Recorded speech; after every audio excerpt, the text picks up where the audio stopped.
All are back. ठीक है।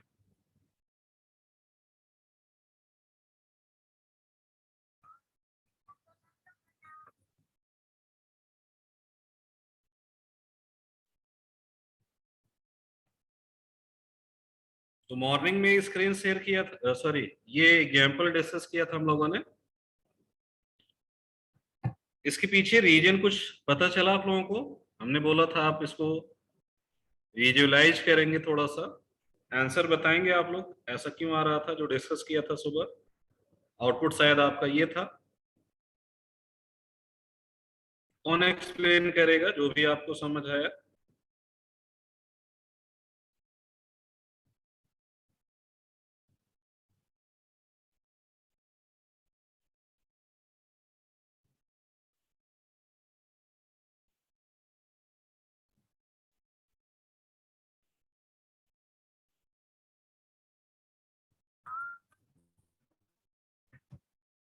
है कोई एक्सप्लेन करने के लिए या हम ही बताएं?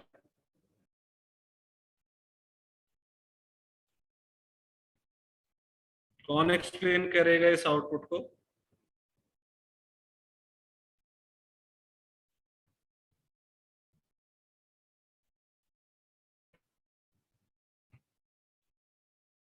एनीवन?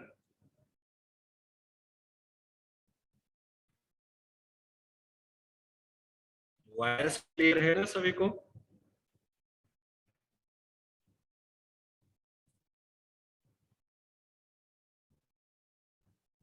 हेलो, वॉइस क्लियर है?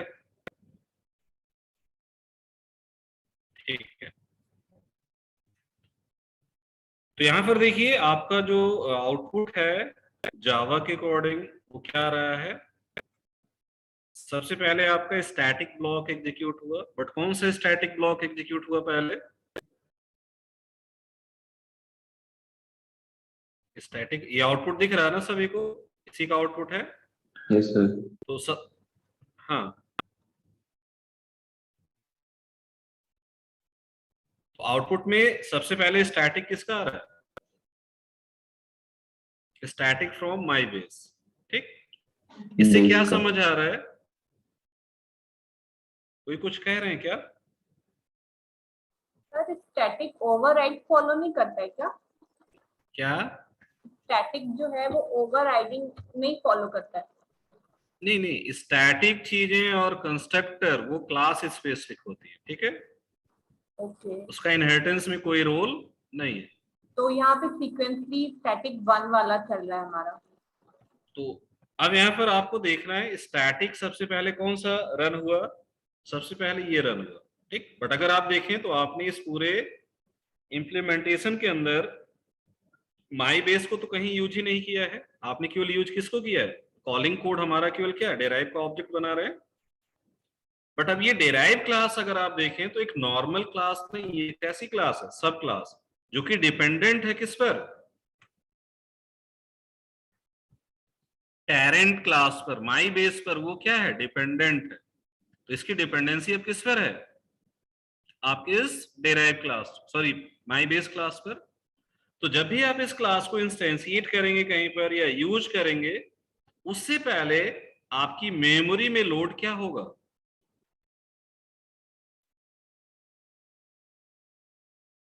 लोड ये क्लास भी होगी, बट उससे पहले जावा के अकॉर्डिंग, जावा का जो एनवायरनमेंट है, पहले मेमोरी में क्या आएगा? उसका पेरेंट टाइप। तो पेरेंट क्लास जैसी मेमोरी में लोड होगा, उसका स्टैटिक ब्लॉक कॉल हो जाएगा। उसके बाद कौन सी क्लास लोड होगी? चाइल्ड। आपकी चाइल्ड क्लास। ठीक, यहां तक समझ आ गया? तो पहले कौन सी क्लास मेमोरी में लोड हुई? पहले कौन सी क्लास मेमोरी में लोड हुई? पेरेंट। फिर कौन सी क्लास लोड हुई? डिराइव। डेराइव। तो आप देख सकते हैं उसके अकॉर्डिंग स्टैटिक कॉल हो गया। तो स्टैटिक बेस का कॉल हुआ, फिर स्टैटिक किसका कॉल हुआ? डेराइव का। अब उसके बाद देखिए non static block from my base और कंस्ट्रक्टर फ्रॉम माई बेस। इसका मतलब क्या है? कि पहले ऑब्जेक्ट किसका बन रहा है। ऑब्जेक्ट मेमोरी में पहले कौन सा आ रहा है,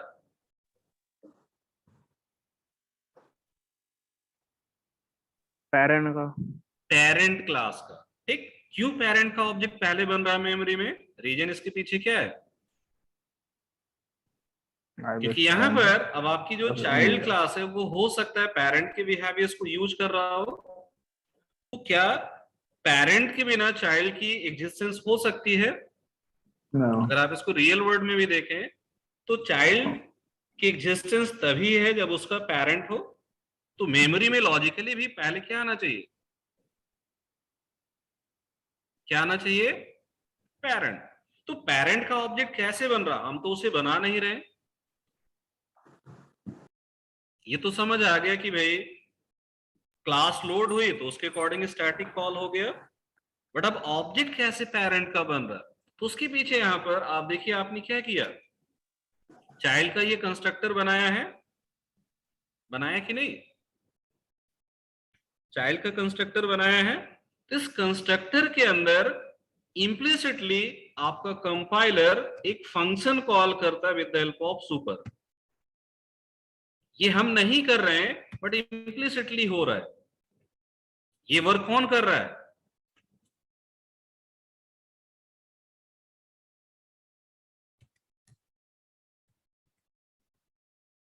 कंपाइलर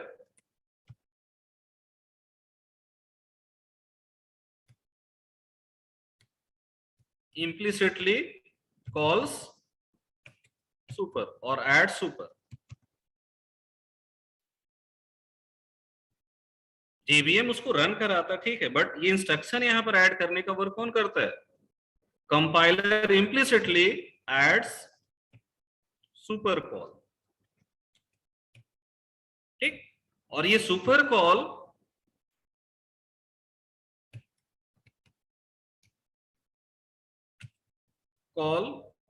कॉल्स पेरेंट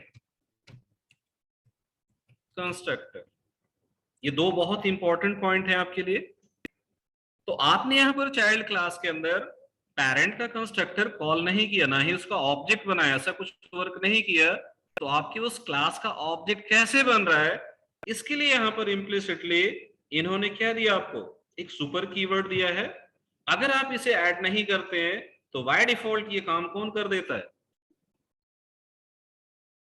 ये काम कौन करता है, आपका कंपाइलर। तो आपकी चाइल्ड क्लास कंस्ट्रक्टर में आपका जो कंपाइलर है वो क्या ऐड कर देता है, ये सुपर कॉल। और ये सुपर कॉल सिंपली क्या करता है, सुपर कॉल क्या करता है, ये आपके पेरेंट क्लास कंस्ट्रक्टर को कॉल कर देता है। तो पेरेंट का ऑब्जेक्ट बन जाएगा कि नहीं, बन जाएगा या नहीं। तो जब इसका एग्जीक्यूशन होगा, इस एग्जीक्यूशन से एक्चुअली यहां पर क्या हो रहा होगा,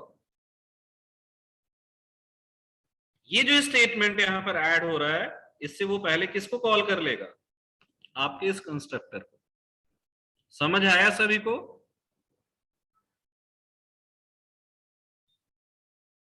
बट ये वर्क उसी केस में होगा जब ऐसे कुछ डिफॉल्ट कंस्ट्रक्टर बिहेवियर आप दोनों क्लासेस में ऐड कर रहे हैं या फिर आप कंस्ट्रक्टर बना ही नहीं रहे। जैसे अभी हमने इनहेरिटेंस केस से पहले जितने भी एग्जाम्पल डिस्कस किए थे, क्या हमने कहीं कंस्ट्रक्टर बनाया था। तो बाय डिफॉल्ट क्या हो रहा होगा, बाय डिफॉल्ट दोनों क्लासेस के लिए आपका कंपाइलर ही क्या कर रहा है, डिफॉल्ट कंस्ट्रक्टर ऐड कर रहा है। और उस डिफॉल्ट कंस्ट्रक्टर के साथ चाइल्ड में वो किसको ऐड कर दे रहा होगा, इस सुपर कॉल को। इतना समझ आया।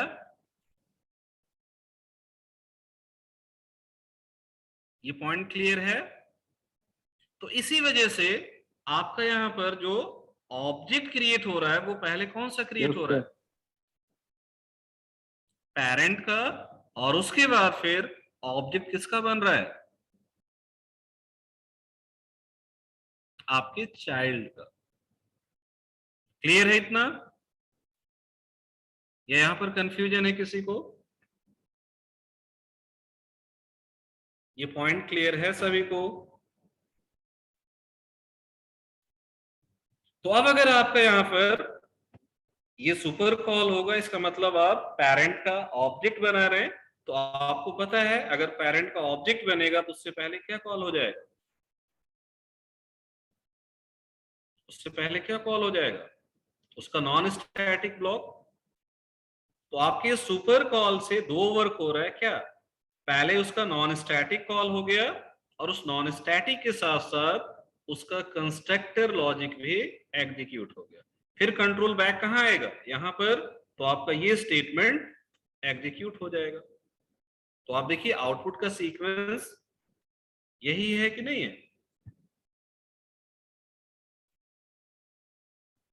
क्लियर है ये पॉइंट? तो कंट्रोल जब आपके पेरेंट में ट्रांसफर हुआ, उसका नॉन स्टैटिक और कंस्ट्रक्टर कॉल हुआ, फिर कंट्रोल किसके पास आया? आपके चाइल्ड के पास, मींस चाइल्ड का ऑब्जेक्ट बना, तो वहां पर उसका नॉन स्टैटिक और कंस्ट्रक्टर कॉल हो गया। तो यहां पर सीक्वेंस अगर आप देखें, इसे आप मेंशन करेंगे, स्टैटिक ब्लॉक का कॉलिंग कैसे होगा इनहेरिटेंस में? Parent static will be called first, then child static. Constructor calling की जब हम बात करेंगे तो पेरेंट कंस्ट्रक्टर पहले कॉल होगा और उसके बाद कॉल क्या होगा?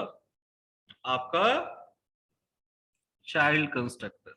तो इस कंस्ट्रक्टर कॉलिंग का वर्क अगर आप देखें तो क्या था? ऑब्जेक्ट क्रिएशन, मींस एक तरीके से इसके कॉलिंग के साथ ही क्या हो रहा है? Memory allocation. तो इनहेरिटेंस के केस में मेमोरी एलोकेशन कैसे हो रहा है? पेरेंट टू चाइल्ड या child to parent?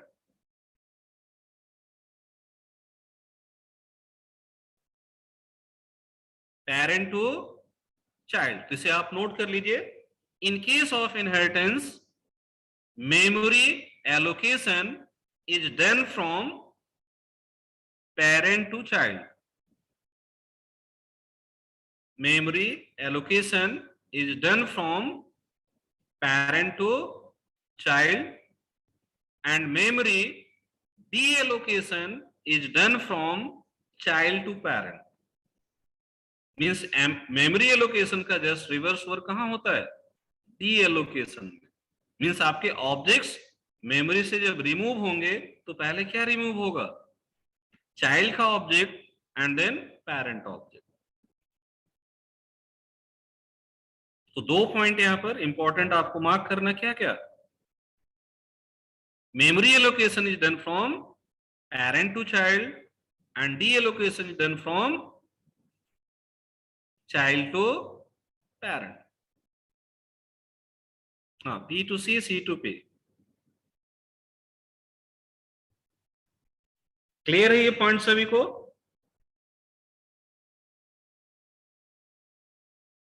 Deallocation, deallocation means removal of object. Removal of object from memory is from child to parent. Mention कर लिया सभी ने?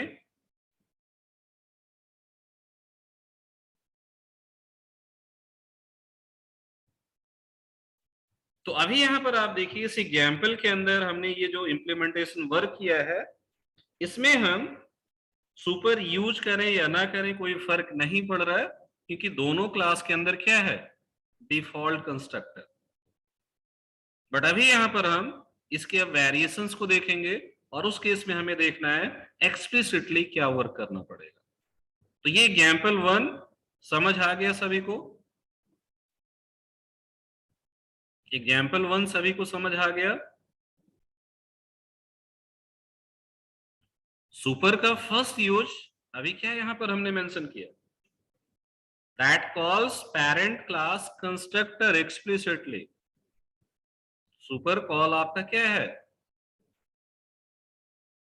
यहां पर नोट तो किया हमने, मेंशन किया है ना? Super call calls parent constructor. ये पेरेंट के कंस्ट्रक्टर को क्या कर रहा है? इन्वोक करा रहा है। ठीक है?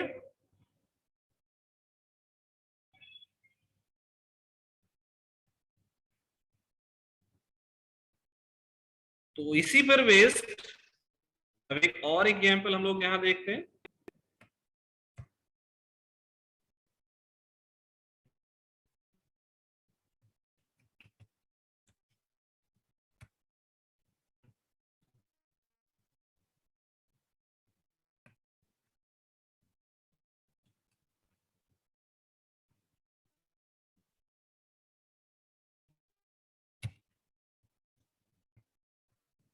तो सपोज यहां पर एक क्लास हम लोग बनाते हैं पर्सन।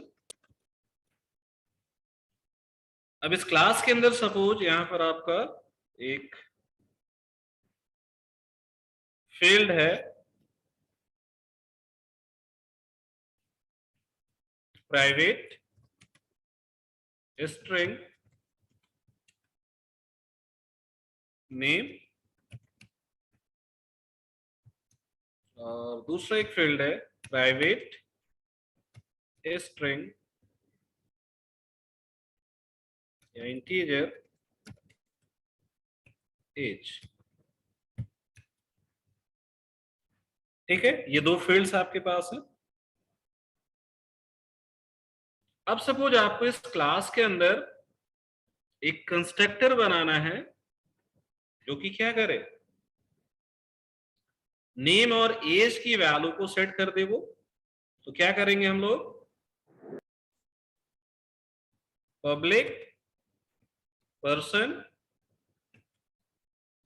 और इसमें मेंबर क्या बना। पास करेंगे, string name comma integer age. और यहां पर आप वैल्यू सेट कर देंगे। तो this dot name equal to name and this dot age equal to age. And for testing एक मैसेज भी यहां पर राइट कर देते, system dot out dot println person constructor. इतना क्लियर है सभी को, इसमें कोई दिक्कत? अभी ये कोड थोड़ा सा रुक कर आप लोग मार्क करेंगे, ठीक है? ये क्लास फिलहाल नोट कर सकते हैं आप, बाकी जगह हम लोग कुछ चेंजेस करेंगे, उसके अकॉर्डिंग आपको वर्क करना।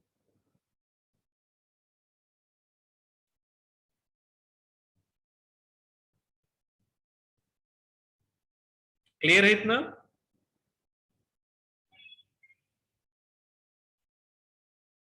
एक और चेंज यहां पर करेंगे, इन मेंबर्स को सपोज हम चाइल्ड क्लास से एक्सेस करेंगे, इसको अभी प्रोटेक्टेड यहां पर बना रहे हैं।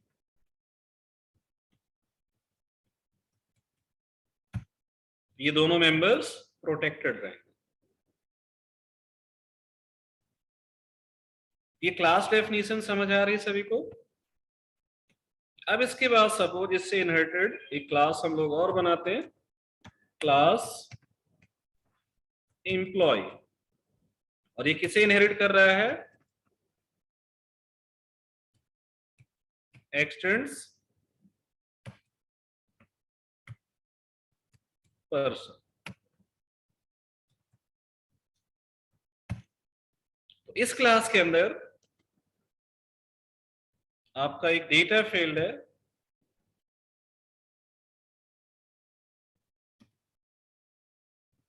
प्रोटेक्टेड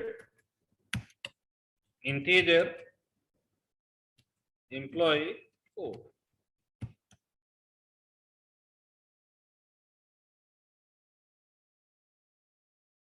ठीक, और यहां पर सपोज अब हम लोग एक कंस्ट्रक्टर बनाते हैं पब्लिक एम्प्लॉय, कुछ ऐसा।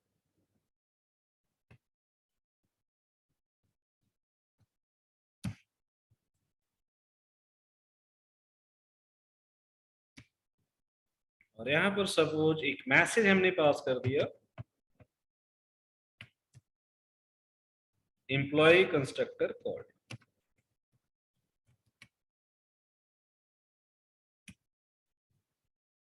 ठीक है, और यहां पर एक पैरामीटर भी पास कर देते हैं, एम्प्लॉय कोड, और यहाँ पर क्या कर सकते हैं, this dot employ code equal to employ code.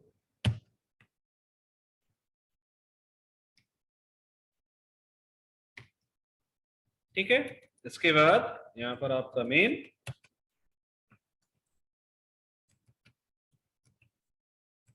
Inheritance demo 5 public static void main string array।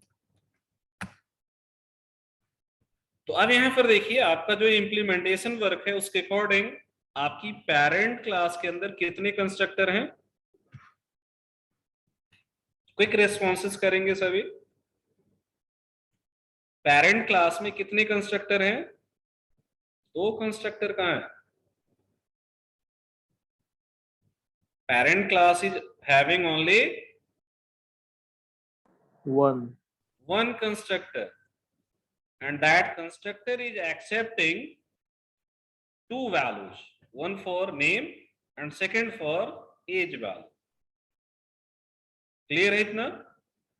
तो उसके अकॉर्डिंग आपने एक लॉजिक यहाँ पर राइट कर दिया कि जब इस क्लास का ऑब्जेक्ट बनेगा तो आपके नेम पैरामीटर से जो वैल्यू आएगी वो किसको सेट हो जाएगी, इस नेम फील्ड को, और एज से जो वैल्यू आएगी वो एज फील्ड को असाइन हो जाएगी। ये लॉजिक क्लियर है सभी को? सिमिलरली आपने एक और क्लास बनाया एम्प्लॉय, जो कि किसे एक्सटेंड कर रहा है, पर्सन क्लास को। तो इस पर्सन क्लास से एम्प्लॉय क्लास में क्या आएगा, अभी फिलहाल पर्सन क्लास से इनहेरिट होकर क्या आएगा,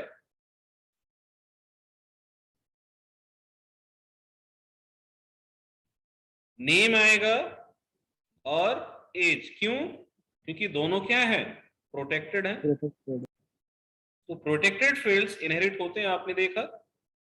तो आपके इस फील्ड के पास यहां पर हिडन फॉर्म में एक तरीके से क्या आ रहा है, नेम आ रहा है और एज भी आ रहा है। मींस एम्प्लॉय के पास कितनी प्रॉपर्टी, 3 प्रॉपर्टी। तो 2 प्रॉपर्टी उसे किससे मिल रही है, पर्सन टाइप से, और एक प्रॉपर्टी उसकी अपनी खुद की है, एम्प्लॉय को। इसमें कोई दिक्कत?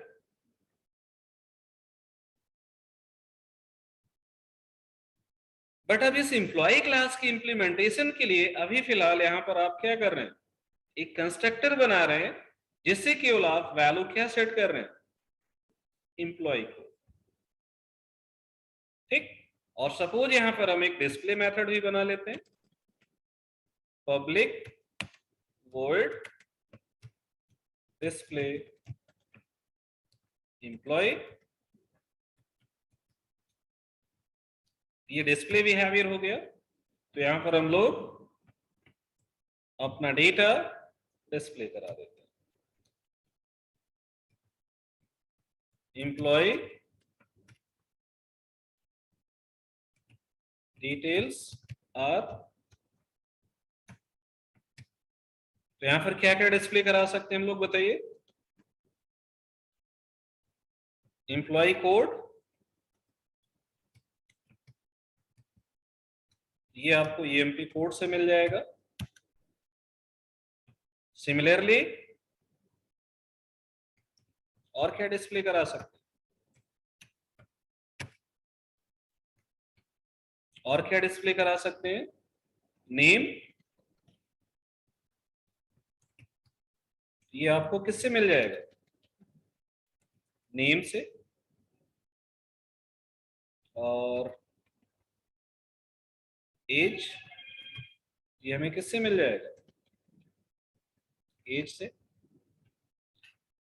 तो इस क्लास के अंदर अगर आप देखें तो आपने इन जनरल क्या बनाया, एम्प्लॉय कोड बनाया है, बट आपको नेम और एज भी यहां पर मिल जाएगा किससे,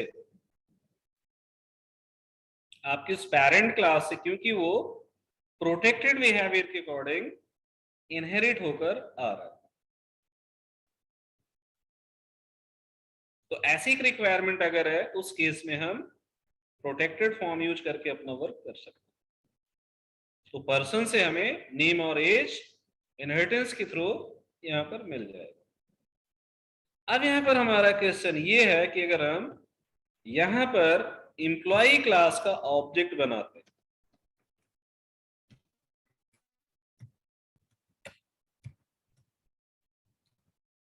तो क्या ये ऑब्जेक्ट क्रिएशन पॉसिबल है, ये आपको देखना है। तो आप लोगों का लॉजिक क्या कहता है, और फिर सपोज यहां पर आप इस कंस्ट्रक्टर के अकॉर्डिंग सपोज हमने 1000 पास कर दिया, यहां पर कंस्ट्रक्टर क्या एक्सेप्ट कर रहा है कि एम्प्लॉय कोड, तो ये 1000 वैल्यू उसको पास हो जाएगी।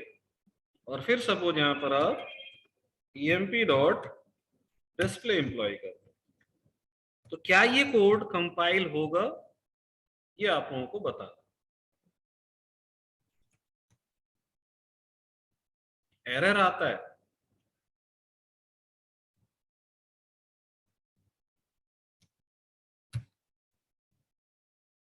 तो यहां पर अगर हम इस कोड को कंपाइल करते हैं सपोज इनहेरिटेंस डेमो 5, तो आप देख सकते हैं यहां पर एक प्रॉब्लम है, और वो प्रॉब्लम क्या है, constructor person in class person can not be applied to given type employ integer employ code. Problem क्या है, रिक्वायर्ड स्ट्रिंग एंड इंटीजर, और यहां पर क्या बता रहा है, no argument found, actual and formal argument differs in list. तो एरर है, एरर क्यों है, क्योंकि आपके इस कोड के अंदर एक्चुअली क्या वर्क किया होगा कंपाइलर ने, उसने यहां पर ऐसा एक वर्क किया है, ठीक, उसने कैसा वर्क किया है, ऐसा वर्क उसने सुपर कॉल किया यहां पर। तो सुपर ये जो कॉल है ये केवल किसे चेक करेगा, पेरेंट के अंदर। ये सुपर कॉल एम्प्लॉय से पेरेंट में क्या ढूंढेगा, कंस्ट्रक्टर। कंस्ट्रक्टर, बट कैसा कंस्ट्रक्टर, ये ढूंढेगा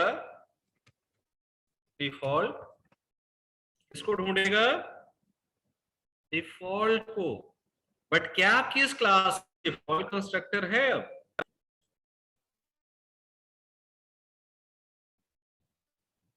अगर हम इसी क्लास के अंदर एक ऐसा कंस्ट्रक्टर बना दें, अभी सपोज केवल टेस्ट के लिए, सपोज हमने यहां पर ये वर्क ऐसे कर दिया, ये डिफॉल्ट कंस्ट्रक्टर बन गया कि नहीं, बन गया डिफॉल्ट कंस्ट्रक्टर। अगर हमने ये वर्क यहां पर किया होता, इस कोड को कंपाइल करते, तो आप देखिए आपके इसी कोड में कोई प्रॉब्लम नहीं, कंपाइल हो गया कोड। क्यों कंपाइल हो गया, क्योंकि अभी इस इंप्लीमेंटेशन के अकॉर्डिंग आपके सुपर कॉल से एक्चुअली पेरेंट से क्या कॉल हो जाएगा, आपके सुपर कॉल से पेरेंट का ये कंस्ट्रक्टर कॉल हो जाएगा। तो आपकी प्रॉब्लम सॉल्व हो गई, बट हमारी रिक्वायरमेंट क्या, पर्सन क्लास के अंदर डिफॉल्ट कंस्ट्रक्टर की थी, करंट इंप्लीमेंटेशन में हमारी ऐसी नीड ही नहीं थी, तो हमने क्या किया, इसको हटा दिया। तो अब आपकी इस क्लास के अंदर केवल एक ही कंस्ट्रक्टर है, और वो कैसा है, विद पैरामीटर्स, पैरामीटराइज कंस्ट्रक्टर। तो हमें यहां पर अपने सुपर कॉल से किसी न किसी तरीके से एक्चुअली किसे कॉल करना पड़ेगा,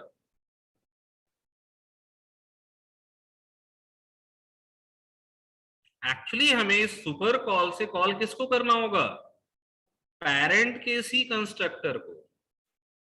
तो अब ये कंस्ट्रक्टर कॉल कैसे होगा, तो आप देख सकते हैं इस कंस्ट्रक्टर को कॉल करने के लिए हमें सुपर से मिनिमम कितनी वैल्यू पास करनी होगी,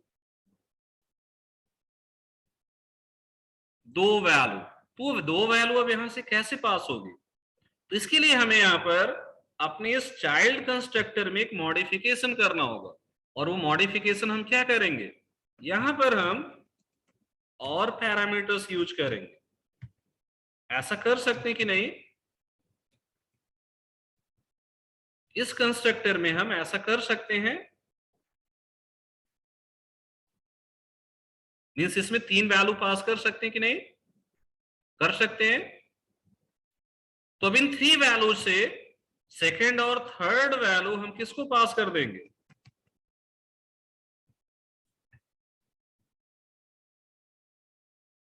आया समझ? तो अब ये कॉल सिंपली किसे कॉल करेगा? इट विल कॉल पेरेंट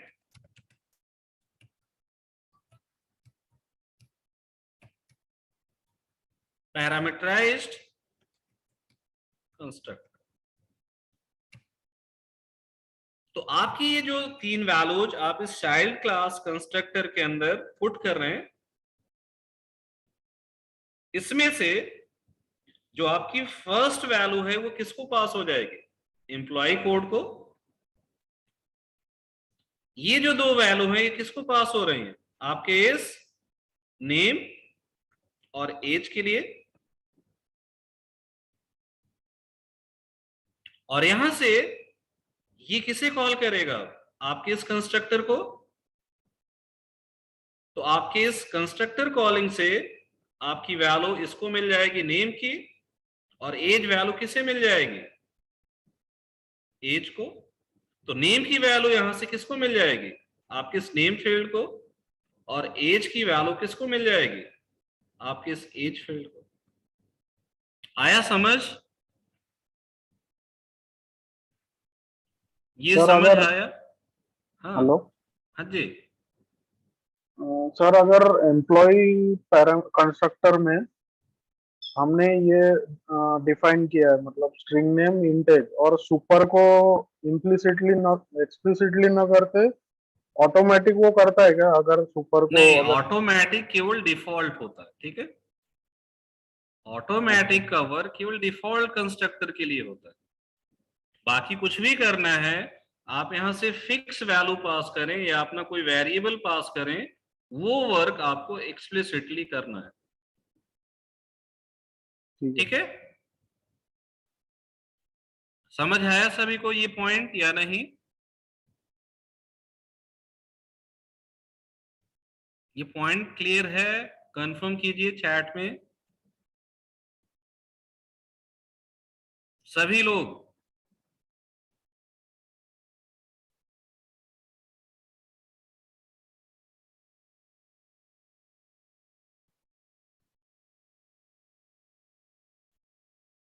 तो सुपर कीवर्ड का फर्स्ट यूज इनहेरिटेंस में आपको क्या मिला? With the help of super, ये पॉइंट आप मार्क कीजिए। With the help of super keyword we can call parent class constructor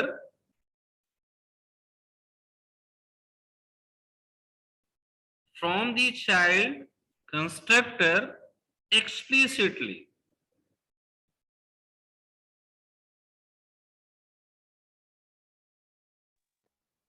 note कर लिया? रिपीट कीजिए ना please. With the help of super keyword we can call parent class constructor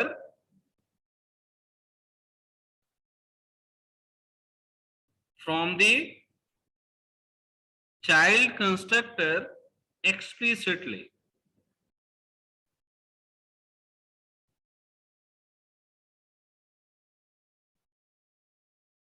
तो आपको ध्यान ये रखना है, जब आप इनहेरिटेंस के थ्रू ऐसे एक्चुअल कोई इंप्लीमेंटेशन वर्क कर रहे होंगे, तो आपको पेरेंट का ऑब्जेक्ट कैसे फॉर्म करना है, वो बिहेवियर हम डिसाइड कहां से करते हैं? अपने चाइल्ड कंस्ट्रक्टर से। तो पेरेंट का ऑब्जेक्ट कौन सा बनेगा, वो आपको यहां पर देखना होगा अपने डिफरेंट रिक्वायरमेंट के अकॉर्डिंग। इम्प्लिसिट नेचर आपका डिफॉल्ट होता है, बट एक्सप्लिसिटली हमें कैसे ऑब्जेक्ट फॉर्म करना है वो वर्क हम यहाँ पर सुपर की हेल्प से करते हैं। तो सुपर को आप एज ए मेथड यहाँ पर कॉल कर रहे हैं, बट ये है एक कीवर्ड के थ्रू फंक्शन कॉल, जिसका वर्क यहाँ पर क्या है, आपके पेरेंट क्लास कंस्ट्रक्टर को कॉल करना। बट वो किस कंस्ट्रक्टर को कॉल करेगा, वो डिपेंड किस पर करेगा, आपकी ये पैरामीटर लिस्ट में क्या पास कर रहे हैं। तो अगर कोई मैचिंग सिग्नेचर यहाँ पर आपको मिलती है, उसके अकॉर्डिंग आपका वो कंस्ट्रक्टर लॉजिक कॉल हो जाएगा, एग्जीक्यूट हो जाएगा। मार्क कर लिए ये पॉइंट सभी ने, ये पॉइंट सभी ने नोट कर लिया। तो अब यहां पर अगर आपने ऐसा एक वर्क सपोज कर दिया सुपर की हेल्प से, आपने नेम और एज की वैल्यू पेरेंट को पास कर दिया और ये एम्प्लॉय कोड आपने एम्प्लॉय के लिए यूज कर लिया। तो यहां पर जब हम लोग ऑब्जेक्ट बनाएंगे, अब हमें मिनिमम कितनी वैल्यू पास करनी होगी, मिनिमम वैल्यू कितनी पास करनी होगी, 3, क्योंकि चाइल्ड क्लास का जो कंस्ट्रक्टर है वो मिनिमम कितने आर्गुमेंट्स एक्सेप्ट कर रहा है, वो 3 आर्गुमेंट्स एक्सेप्ट कर रहा है। क्लियर? तो यहां से हम फर्स्ट वैल्यू अगर एम्प्लॉय कोड पास कर रहे हैं तो सेकंड वैल्यू हम क्या पास कर सकते हैं, नेम। तो सपोज यहां पर हमने पास कर दिया हिमांशु एंड एज वैल्यू हमने पास कर दिया 24। ये वैलिड कॉल है कि नहीं? तो इस तरीके से आप इसको यहां पर कॉल करेंगे। अब इस कोड को कंपाइल करेंगे तो आप देख सकते हैं वैलिड है, और अगर आप इसको करेंगे तो आपको उसके अकॉर्डिंग आउटपुट मिलना चाहिए। तो यहां पर आप देख सकते हैं आउटपुट वही आ रहा है। तो पर्सन कंस्ट्रक्टर कॉल हुआ, उससे आपका नेम और एज वैल्यू सेट हो गया होगा जो आपने पास किया। फिर आपका एम्प्लॉय कंस्ट्रक्टर कॉल हुआ, उससे आपका कोड वैल्यू सेट हो गया उसके लिए, और फिर आपने डिस्प्ले कॉल किया तो उससे वो तीनों वैल्यूज आपको मिल रही। तो इतना कोड अब आप लोग मार्क कर लीजिए, मेंशन कीजिए इसे। तो ये आपके सुपर कीवर्ड का फर्स्ट यूज था, आपके कंस्ट्रक्टर्स को इनहेरिटेंस के केस में एक्सप्लिसिटली कॉल करने के लिए आप उसे यूज कर रहे हैं अपनी चाइल्ड क्लास से।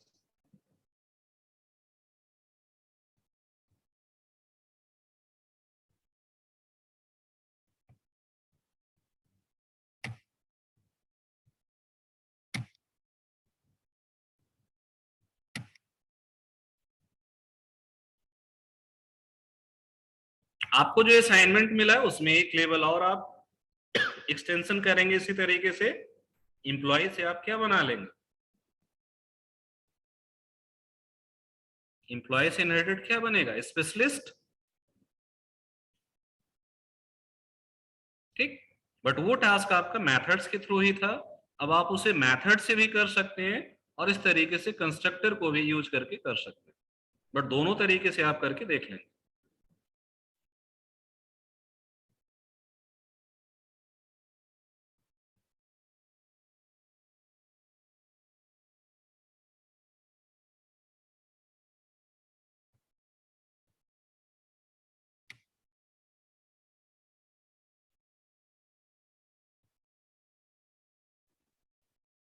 सर हाँ बताइए। सर वो लाइन नंबर 15 में हमने पैरामीटर लिए ना, वो इंट वगैरह, मतलब एम्प्लॉय कोड स्ट्रिंग में नेम लिया और इंट में एज लिया, उसका सीक्वेंस कोई भी रह सकता ना, जैसे अपन मतलब। हाँ कुछ भी रह सकता, बट आपको वैल्यू इसमें से कौन सी पास करनी है, हाँ सर, वो नीचे सुपर वैसे के ही लिए पास वो करना। डिसाइड करना पड़ेगा। तो सुपर को क्या चाहिए, स्ट्रिंग वैल्यू चाहिए और एज वैल्यू चाहिए। तो फर्स्ट वैल्यू जो सुपर में पास होगी वो कैसी होनी चाहिए, स्ट्रिंग टाइप की, और सेकंड वैल्यू कैसी होनी चाहिए, एज टाइप। एज टाइप की। तो यहाँ पर आप सीक्वेंस कुछ भी रखें, इसमें से हमें वो 2 पैरामीटर सेलेक्ट करने होंगे जिसे आप पेरेंट के लिए पास कर रहे हैं। तो नॉर्मल अप्रोच के अकॉर्डिंग हम क्या कर रहे हैं, इस क्लास के लिए जो हमें बिहेवियर थी उसको पहले रख दिया, जो पेरेंट में पास करना उसको लास्ट में रख दिया। ठीक है, तो लास्ट की 2 वैल्यू किसको लिए हो गई, पेरेंट क्लास के लिए और इनिशियल वैल्यू किसके लिए हो गई? आपकी एम्प्लॉय के एम्प्लॉय क्लास के लिए।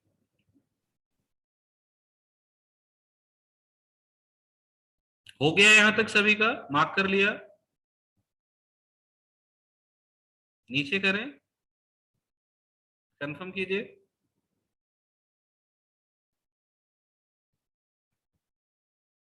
एटलीस्ट पर्सन क्लास तो हो गया होगा। पर्सन,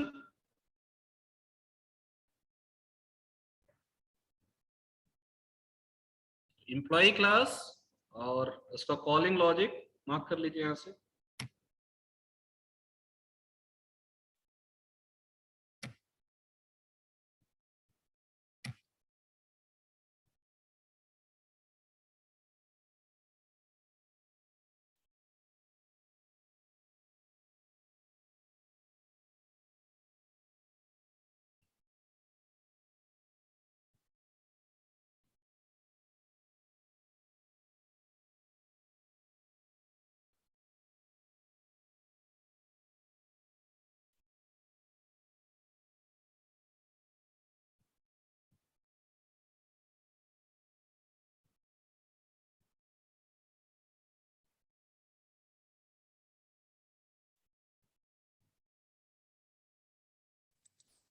सर हाँ बताइए।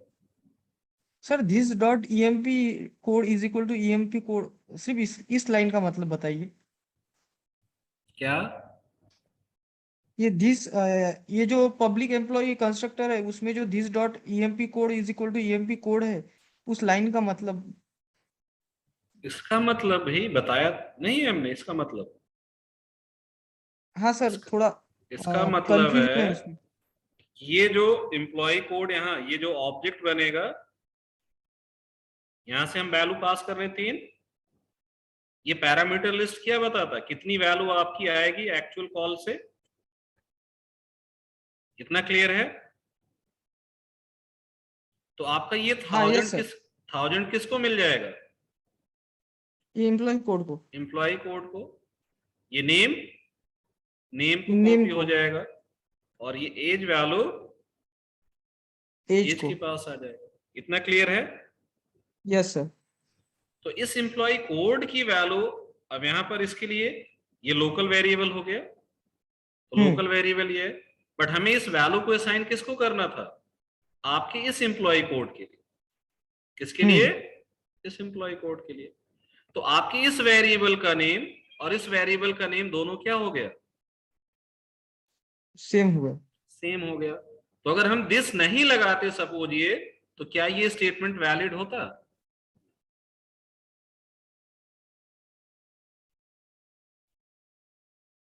नहीं, वैलिड तो नहीं होता, लेकिन दिस क्यों लगाना पड़ा यही नहीं समझ में। दिस नहीं लगाते तो क्या दिक्कत होती, पहले ये बताइए। तो ये असाइनमेंट सर किसके वो लिए होता? ये असाइनमेंट किसके लिए होता? Employ code equal to employ code. Employ code में जाता। कौन सी एम्प्लॉय कोड में? इस लोकल वाले या लो- इस क्लास वाले? नहीं, लोकल वाले, लोकल। बट हमें वैल्यू किसको पास करनी है? क्लास। क्लास वाले वेरिएबल को पास करना है। तो अब हमें यहां डिफरेंशिएशन करना होगा किसमें?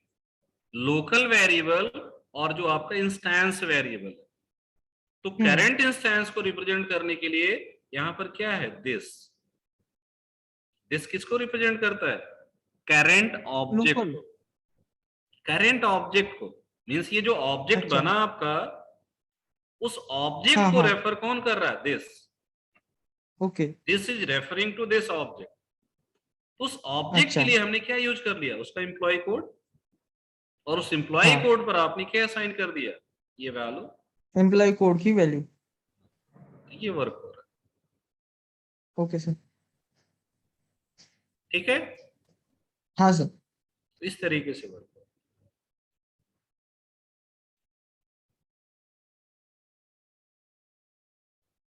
है। और कोई कंफ्यूजन यहां पर?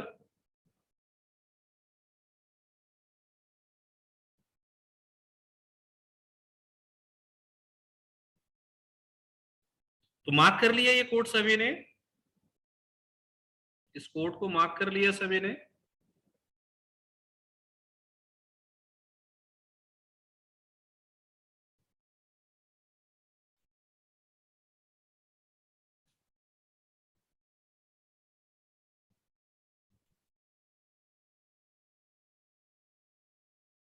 ठीक है, तो यहां पर अब एक वेरिएशन हम देखते हैं, और वो वेरिएशन ये है, सपोज ये जो सुपर कॉल है इसको यहां से हटाकर आप कहां कर देते हैं, यहां लास्ट,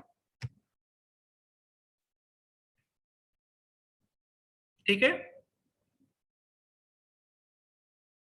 तो आपके अकॉर्डिंग बताइए ये वैलिड होना चाहिए कि नहीं?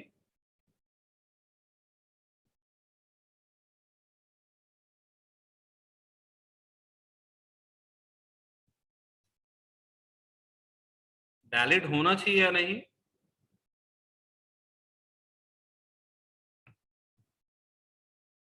पता कैसे चलेगा ये वैलिड है या नहीं? ये पता कैसे चलेगा हमें? जावा सी आपके पास है, आईडी तो अभी यूज नहीं कर रहे हैं, रन नहीं, कंपाइल करेंगे ना, रन तो अलग का वर्क हो गया। तो यहां देखिए एरर है, और एरर क्या है, ये स्टेटमेंट देखिए सभी,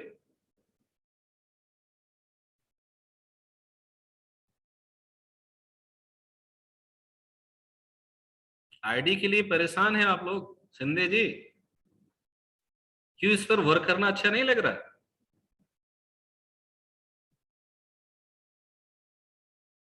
नोटपैड पर काम करना अच्छा नहीं लग रहा? मेहनत ज्यादा लग रही?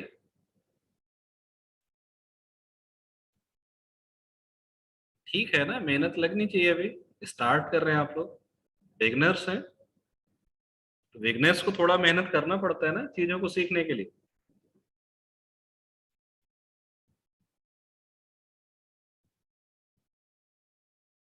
तो ये स्टेटमेंट आप मार्क करेंगे, क्या है एरर, इसको आप हाईलाइट कर लेंगे, call to super must be the first statement in the constructor body. इसका मतलब क्या है कि आप ये सुपर कॉल अपने कंस्ट्रक्टर के अंदर एक्सप्लिसिटली जब पुट कर रहे हैं तो वो आपके इस कंस्ट्रक्टर बॉडी के अंदर कहां हो सकता है,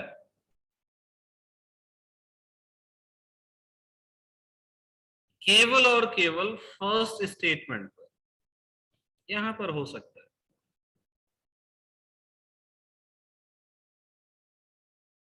ठीक, तो ये वर्क यहां पर अगर आप करते हैं तो ये क्या है, इनवैलिड, ऐसा नहीं कर सकते आप।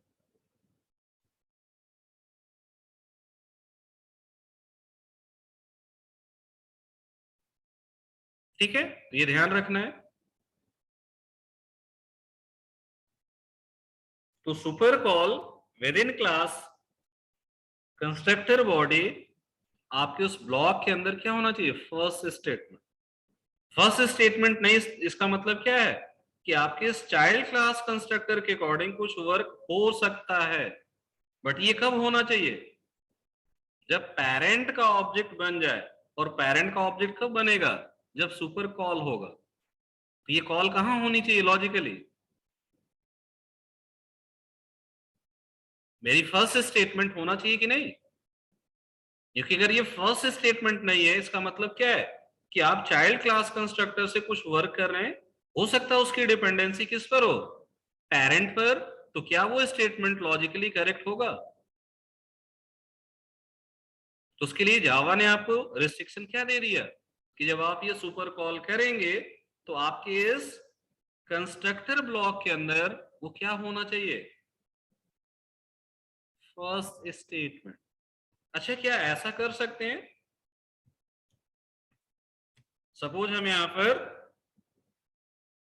इसके दो कॉल ऐसे करें बिगनिंग में, और यहां सपोज हम कुछ वैल्यू पास कर दें, एक फिक्स वैल्यू सपोज हमने पास कर दिया एबीसी, और यहां हम पास कर देते हैं 20। ये दोनों कॉल वैलिड है अगर देखें as per your parent requirement, तो क्या ये दोनों स्टेटमेंट वैलिड हैं?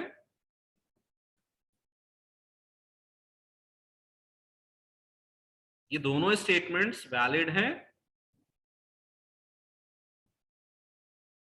इसे भी टेस्ट करने के लिए क्या करना होगा, कंपाइलर की हेल्प लेनी पड़ेगी।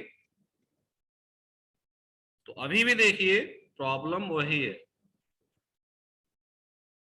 इसका मतलब क्या है कि ऐसी कॉल भी केवल हमारी कितनी हो सकती है, सिंगल। एक से ज्यादा बार आप उसे कॉल भी नहीं कर सकते। तो ये दो स्ट्रिक्ट रूल्स आपको मार्क करना है और याद रखना है।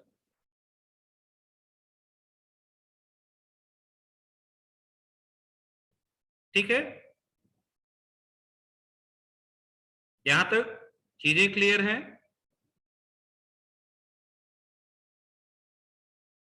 चलिए अब एक और वर्क करते हैं। यहां पर इस क्लास को हम पूरा कॉपी कर रहे हैं और इससे एक और क्लास बनाते हैं। इसका नेम दे देते हैं स्पेशलिस्ट, और ये किसे इनहेरिट करेगा, एम्प्लॉय को। किसको इनहेरिट करेगा, एम्प्लॉय को। तो यहां पर सपोज अब आपके पास एक डेटा फील्ड है, सपोज इसकी कोई चाइल्ड क्लास नहीं है, तो यहां पर हम प्राइवेट स्ट्रिंग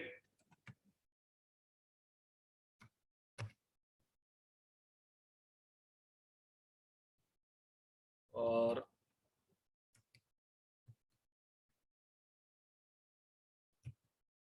स्पेशलाइजेशन एक फील्ड ऐड कर देते हैं। इतना ठीक है? हाँ, कुछ भी आप ऐड कर सकते हैं, बट अभी यहां पर स्पेशलिस्ट के लिए हमने क्या ऐड कर लिया, स्पेशलाइजेशन। तो अब यहां पर जो कंस्ट्रक्टर हम बनाएंगे वो किसका बनाएंगे, स्पेशलिस्ट का। तो अब आप बताइए इस स्पेशलिस्ट कंस्ट्रक्टर को बनाने के लिए हमें क्या क्या करना पड़ेगा।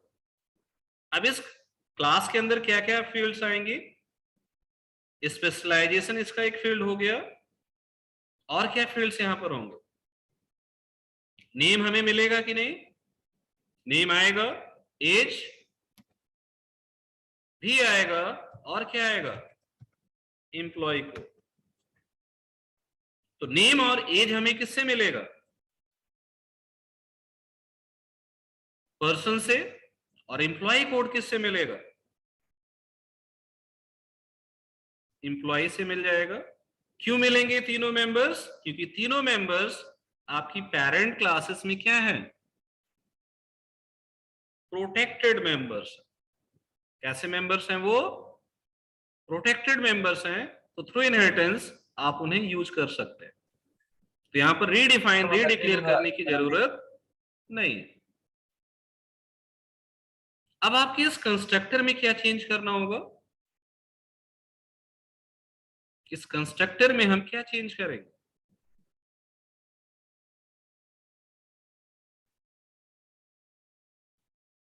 बताइए, what you will change in this constructor. Specialization हमें यहां से पास करना होगा, तो एक और फील्ड यहां पर ऐड कर देंगे आप, स्पेशलाइजेशन।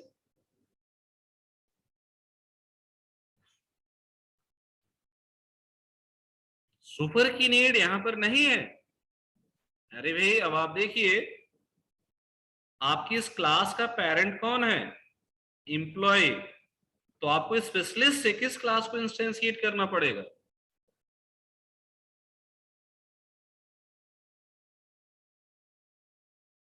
एम्प्लॉय को।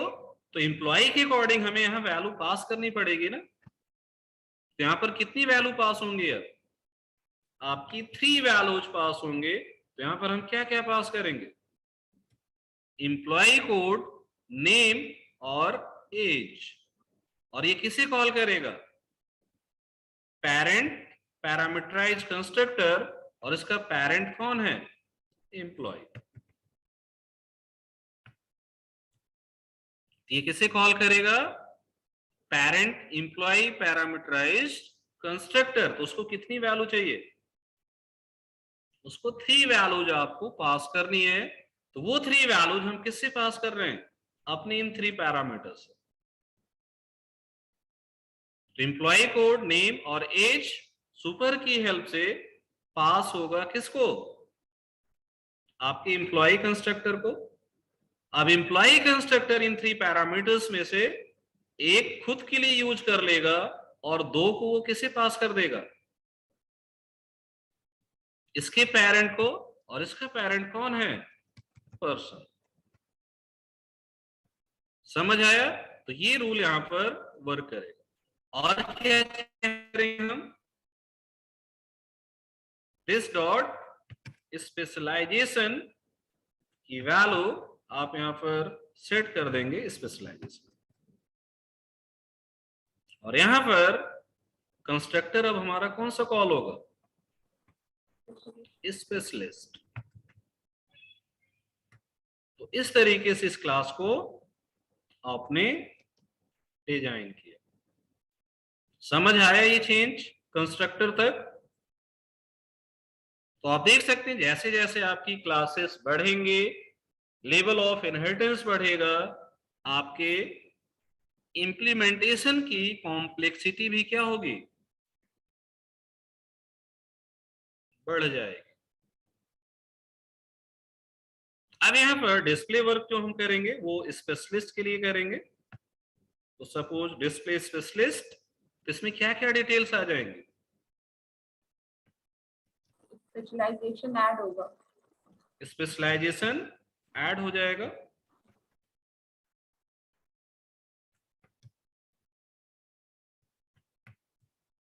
तो यहां पर स्पेशलाइजेशन को आप डिस्प्ले कर देंगे, और ये किसकी डिटेल है?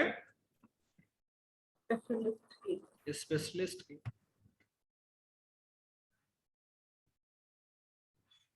यहाँ पर स्पेशलिस्ट कोड, नेम, एज और स्पेशलाइजेशन।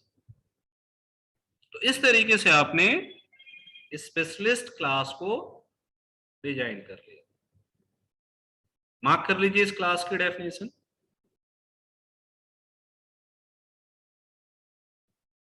इनहेरिटेंस का यूज और इंप्लीमेंटेशन अप्रोच समझ आ रहा है आपको? ये आपका रियल टाइम एग्जाम्पल एक तरीके से।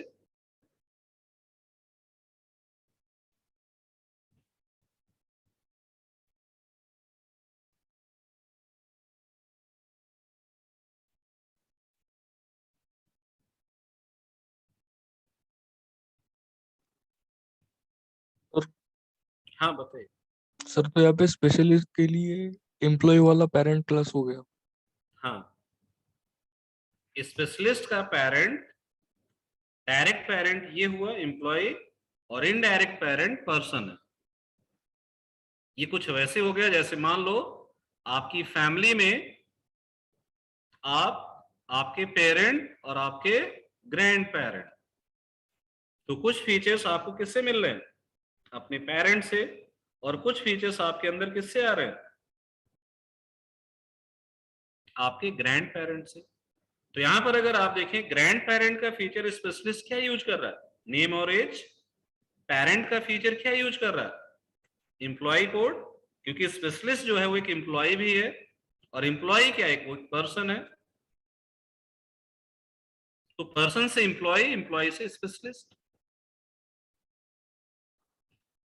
सर हाँ बताइए। सर अगर हम लोग एम्प्लॉय में सुपर कीवर्ड नहीं यूज करते हैं, केवल यहीं पे डिस्प्ले कर देते हैं एम्प्लॉय कोड और नेम और एज, तो भी इनवैलिड होगा क्या? कहाँ पर? सर एम्प्लॉय क्लास एम्प्लॉय क्या ना करे इसमें? यहाँ पे अगर सुपर कीवर्ड हम लोग रिमूव कर देते हैं। सुपर कीवर्ड यूज नहीं करोगे तो आपका ऑब्जेक्ट ही नहीं बन पाएगा ना पेरेंट का। बट सर हम लोग उसमें भी तो नेम और एज वैल्यू दे रहे हैं ना अरे सुपर। भाई, तो अब इनहेरिटेंस है ना। इनहेरिटेंस क्या कहता है? अभी हमने कहा, एक पॉइंट नोट कराया, और वो पॉइंट क्या था? In case of inheritance memory allocation is done from parent to child. इसका मतलब क्या है कि मेमोरी में पहले कौन सा ऑब्जेक्ट आएगा? पेरेंट। पेरेंट का आएगा। अब आपके इस क्लास इंप्लीमेंटेशन के अकॉर्डिंग पर्सन का ऑब्जेक्ट कब बनेगा मेमोरी में? जब उसका ये पैरामीट्रिक कंस्ट्रक्टर कॉल होगा। एक ही पॉसिबिलिटी है ना। Yes sir. इसके अलावा कोई दूसरी पॉसिबिलिटी तो है नहीं इसका ऑब्जेक्ट बनाने का। तो यहां पर अगर आप ये सुपर यूज नहीं करेंगे, इम्प्लिसिटली यहां पर क्या कॉल होगा, सुपर कॉल होगा ना ऐसे, और वो क्या ढूंढेगा, वो क्या ढूंढेगा, वो ढूंढेगा डिफॉल्ट। तो क्या डिफॉल्ट यहां पर है? नो तो ऑब्जेक्ट कैसे बनेगा? पेरेंट में तो डिफॉल्ट है नहीं। अगर पेरेंट में डिफॉल्ट नहीं है तो आपके इस पर्सन क्लास का ऑब्जेक्ट ही नहीं बन सकता ना। आप इस सिचुएशन को समझो पहले। सिचुएशन हमने क्या जनरेट कर दी, विदाउट डिफॉल्ट आपका ये क्लास इंप्लीमेंटेड। क्लियर हुआ कंफ्यूजन? तो ये हो गया, जितने भी चाइल्ड क्लास बनाएंगे उनमें सब में हमें सुपर यूज करना पड़ेगा। बिल्कुल यूज का, क्योंकि अब आपके पास एक ही पॉसिबिलिटी है इस क्लास को इंस्टेंशिएट करने का, और वो क्या है, उसके पैरामीट्रिक कंस्ट्रक्टर को कॉल करना। तो ये इम्प्लिसिट पॉसिबल नहीं है। इम्प्लिसिट केवल क्या कॉल हो सकता है, default. Parameterize constructor implicitly call नहीं होंगे, वो एक्सप्लिसिटली ही होगा। तो एक्सप्लिसिट कॉल के लिए आपके लिए कंपलसरी है सुपर को ऐड कर, ठीक है? Yes, thank you. तो विदाउट सुपर आप अपना क्लास कंप्लीट नहीं कर पाएंगे। स्पेशलिस्ट पार्ट हो गया सभी का, स्पेशलिस्ट पार्ट हो गया।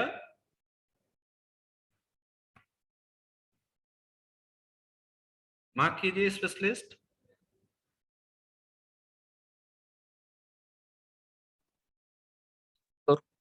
हाँ बताइए। सर अगर पेरेंट क्लास में अगर कोई कंस्ट्रक्टर है ही नहीं तो कोई प्रॉब्लम नहीं ना? पेरेंट क्लास में कोई कंस्ट्रक्टर नहीं है तो कोई प्रॉब्लम नहीं, फिर तो डिफॉल्ट वर्क ही करेगा। हाँ सर। तो डिफॉल्ट से बट कोई वर्क नहीं होगा ना, एक्चुअल वर्क तो हम अपने कंस्ट्रक्टर से ही करेंगे ना, ऑब्जेक्ट इनिशियलाइजेशन का। तो कंस्ट्रक्टर तो आपको बनाना ही बनाना पड़ेगा जब आप रियल टाइम वर्क करेंगे। कुछ डिफॉल्ट कंस्ट्रक्टर से कितना वर्क होगा आपके ऑब्जेक्ट के लिए, कुछ बेसिक वर्क हो सकता है ना उससे, बट एक्चुअल वर्क तो हम किससे करेंगे, पैरामीटराइज कंस्ट्रक्टर से ही करेंगे ना। जैसे मान लीजिए यहाँ पर एम्प्लॉय क्लास है, अब उसके अंदर हमें सैलरी की 5 वेरिएशन चाहिए ऑब्जेक्ट के लिए। हम एक ऐसा एम्प्लॉय बनाना चाहते हैं जिसकी सैलरी हम 50,000 सेट करें, नेम सेट करें। हम एक ऐसा एम्प्लॉय ऑब्जेक्ट बनाना चाहते हैं जिसमें हम सैलरी ना पास करें, नेम सेट करें। तो अलग अलग वेरिएशंस आपको चाहिए कि नहीं? तो आपको उसके अकॉर्डिंग उनको कॉल करना होगा, वो स्टेटमेंट राइट करना होगा। स्पेशलिस्ट में एक ही कंस्ट्रक्टर बन रहा है, बट ऐसे नंबर ऑफ कंस्ट्रक्टर हो सकते हैं। इसमें तो एक ही कंस्ट्रक्टर बन रहा है ना, तो इस कंस्ट्रक्टर से हम कितनी वैल्यू पास करना, 4। इसमें से फर्स्ट वैल्यू किसके लिए पास हो जाएगी, आपके इस लोकल वेरिएबल, सॉरी इस क्लास वेरिएबल के लिए। और ये रिमेनिंग 3 वैल्यू किसको सप्लाई हो जाएंगे, आपके एम्प्लॉय पेरेंट को। किसकी हेल्प से, सुपर की हेल्प से।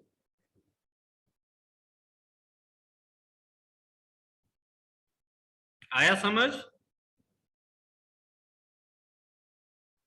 तो मिनिमम एक कंस्ट्रक्टर तो बना ही रहे हैं आप, मैक्सिमम जितनी आपकी रिक्वायरमेंट है। ओवरलोडिंग पॉसिबल है ना कंस्ट्रक्टर की, तो हम नंबर ऑफ कंस्ट्रक्टर्स बना सकते हैं अपनी रिक्वायरमेंट के अकॉर्डिंग, बट एटलीस्ट एक कंस्ट्रक्टर तो अभी आपको बनाना है, मैक्सिमम जितनी आपकी नीड है। कितने वेरिएशंस चाहिए आपको ऑब्जेक्ट बनाने के। तो अब यहां पर सपोज हम लोग स्पेशलिस्ट को यूज करते हैं, एम्प्लॉय का यूज आपने देख लिया, तो स्पेशलिस्ट ऑब्जेक्ट कैसे बनेगा,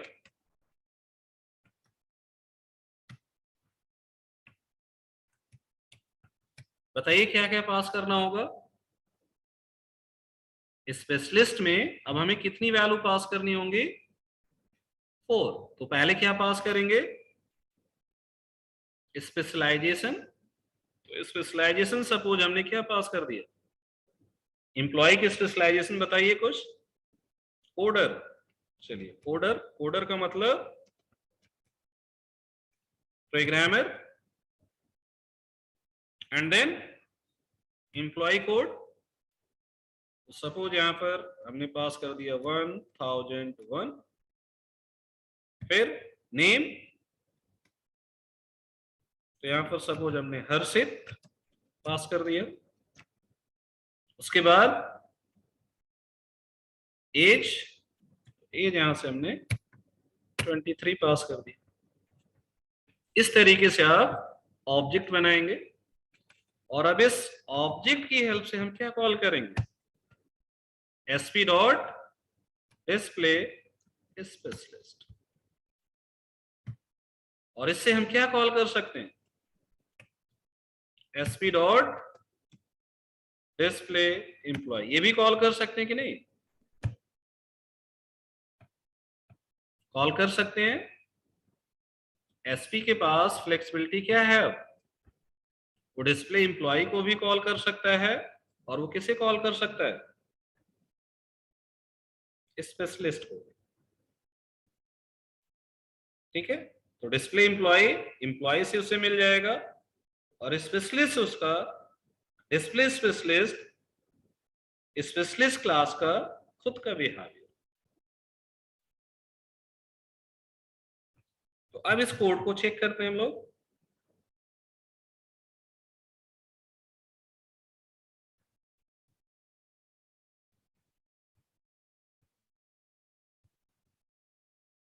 यहां पर देखिए, इनिशियली एम्प्लॉय ऑब्जेक्ट जब आपने बनाया तो वहां पर पर्सन और एम्प्लॉय कंस्ट्रक्टर कॉल हुआ, उसके अकॉर्डिंग एम्प्लॉय कंस्ट्रक्टर से आपकी ये वैल्यू सेट हुई, जो कि ऑलरेडी हम देख चुके थे। फिर आपने स्पेशलिस्ट ऑब्जेक्ट जब बनाया, तो स्पेशलिस्ट से आप देखिए कितने ऑब्जेक्ट बन रहे हैं इंटरनली, स्पेशलिस्ट से कितने ऑब्जेक्ट्स बन रहे हैं, 3। तो सबसे पहले कौन सा ऑब्जेक्ट बन रहा है, पर्सन का, फिर कौन सा ऑब्जेक्ट बन रहा है, एम्प्लॉय का, और फाइनली क्या क्रिएट हो रहा है, स्पेशलिस्ट। तो स्पेशलिस्ट की डिपेंडेंसी किस पर थी, एम्प्लॉय पर, और एम्प्लॉय की डिपेंडेंसी किस पर थी, पर्सन पर। ये तीनों क्लासेस उस हायरार्की के अकॉर्डिंग इंटरनली मेमोरी में इंस्टेंशिएट हो रहे। तो पहले पर्सन ऑब्जेक्ट आया, फिर आपका एम्प्लॉय ऑब्जेक्ट आया, और उसके बाद आपका स्पेशलिस्ट आया। तो स्पेशलिस्ट कंस्ट्रक्टर से आप देख सकते हैं नेम और एज, ये किसको मिल गया होगा, पर्सन को, और उससे एम्प्लॉय कोड किसको मिल गया, एम्प्लॉय को, और जो स्पेशलाइजेशन वैल्यू थे वो किसकी फंक्शनैलिटी है, स्पेशलिस्ट की। समझ आया, ये पॉइंट समझ आया कैसे वर्क हुआ यहाँ पर। तो इस तरीके से अगर आप देखें, यहां पर आप कंस्ट्रक्टर एक्चुअली किसका कॉल कर रहे हैं, आप किसका कंस्ट्रक्टर कॉल कर रहे हैं, स्पेशलिस्ट का। बट स्पेशलिस्ट इंटरनली किसे कॉल कर रहा है, स्पेशलिस्ट से हमारा कंट्रोल किसके पास जा रहा है, एम्प्लॉय के पास आ रहा है। एम्प्लॉय से फिर कंट्रोल आपका कहां जा रहा है, एम्प्लॉय से आपका कंट्रोल जा रहा है आपके पर्सन क्लास के पास। तो आपके कंस्ट्रक्टर का जो कॉलिंग बिहेवियर इस तरीके से जब आप इनहेरिटेंस वर्क करते हैं, इसे हम कहते हैं कंस्ट्रक्टर चेनिंग। इसको आप मार्क कर लीजिएगा।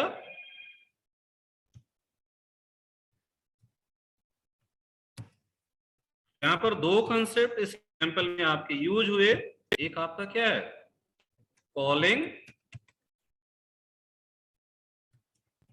कंस्ट्रक्टर विद सुपर, और इसके साथ साथ इसी को हम क्या कह रहे हैं, कंस्ट्रक्टर चेन। एक चेन बन रहा कि नहीं कंस्ट्रक्टर कॉलिंग का, पहले कौन कॉल होगा, बाद में कौन सा कॉल होगा, और ये टोटली कौन डिसाइड कर रहा है, ये टोटली कौन डिसाइड कर रहा है, ये डिसाइड कर रहा प्रोग्रामर। ये कौन डिसाइड कर रहा है? प्रोग्रामर। आप बता रहे हैं ना कि भाई यहाँ पेरेंट का कौन सा कंस्ट्रक्टर कॉल होगा, यहाँ पर पेरेंट का कौन सा कंस्ट्रक्टर कॉल होगा, ये कौन बता रहा है? ये कोड कौन लिख रहा है? आप लिख रहे हैं ना। तो प्रोग्रामर डिसाइड कर रहा है कि आपका ऑब्जेक्ट कैसे बनेगा, कंस्ट्रक्टर कैसे कॉल होगा। तो सुपर कीवर्ड यूज करके इस तरीके से आप ऑब्जेक्ट क्रिएशन वर्क कर लेंगे। अब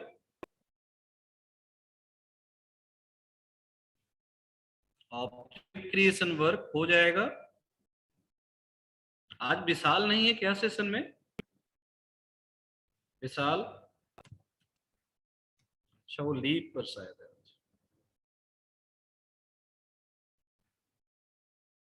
हाँ हाँ, मैसेज आया था।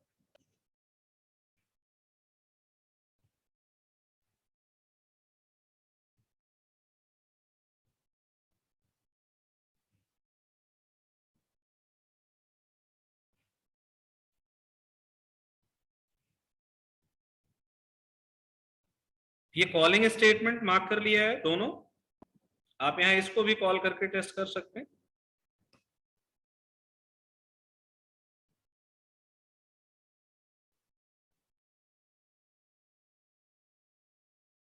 आगे बढ़े।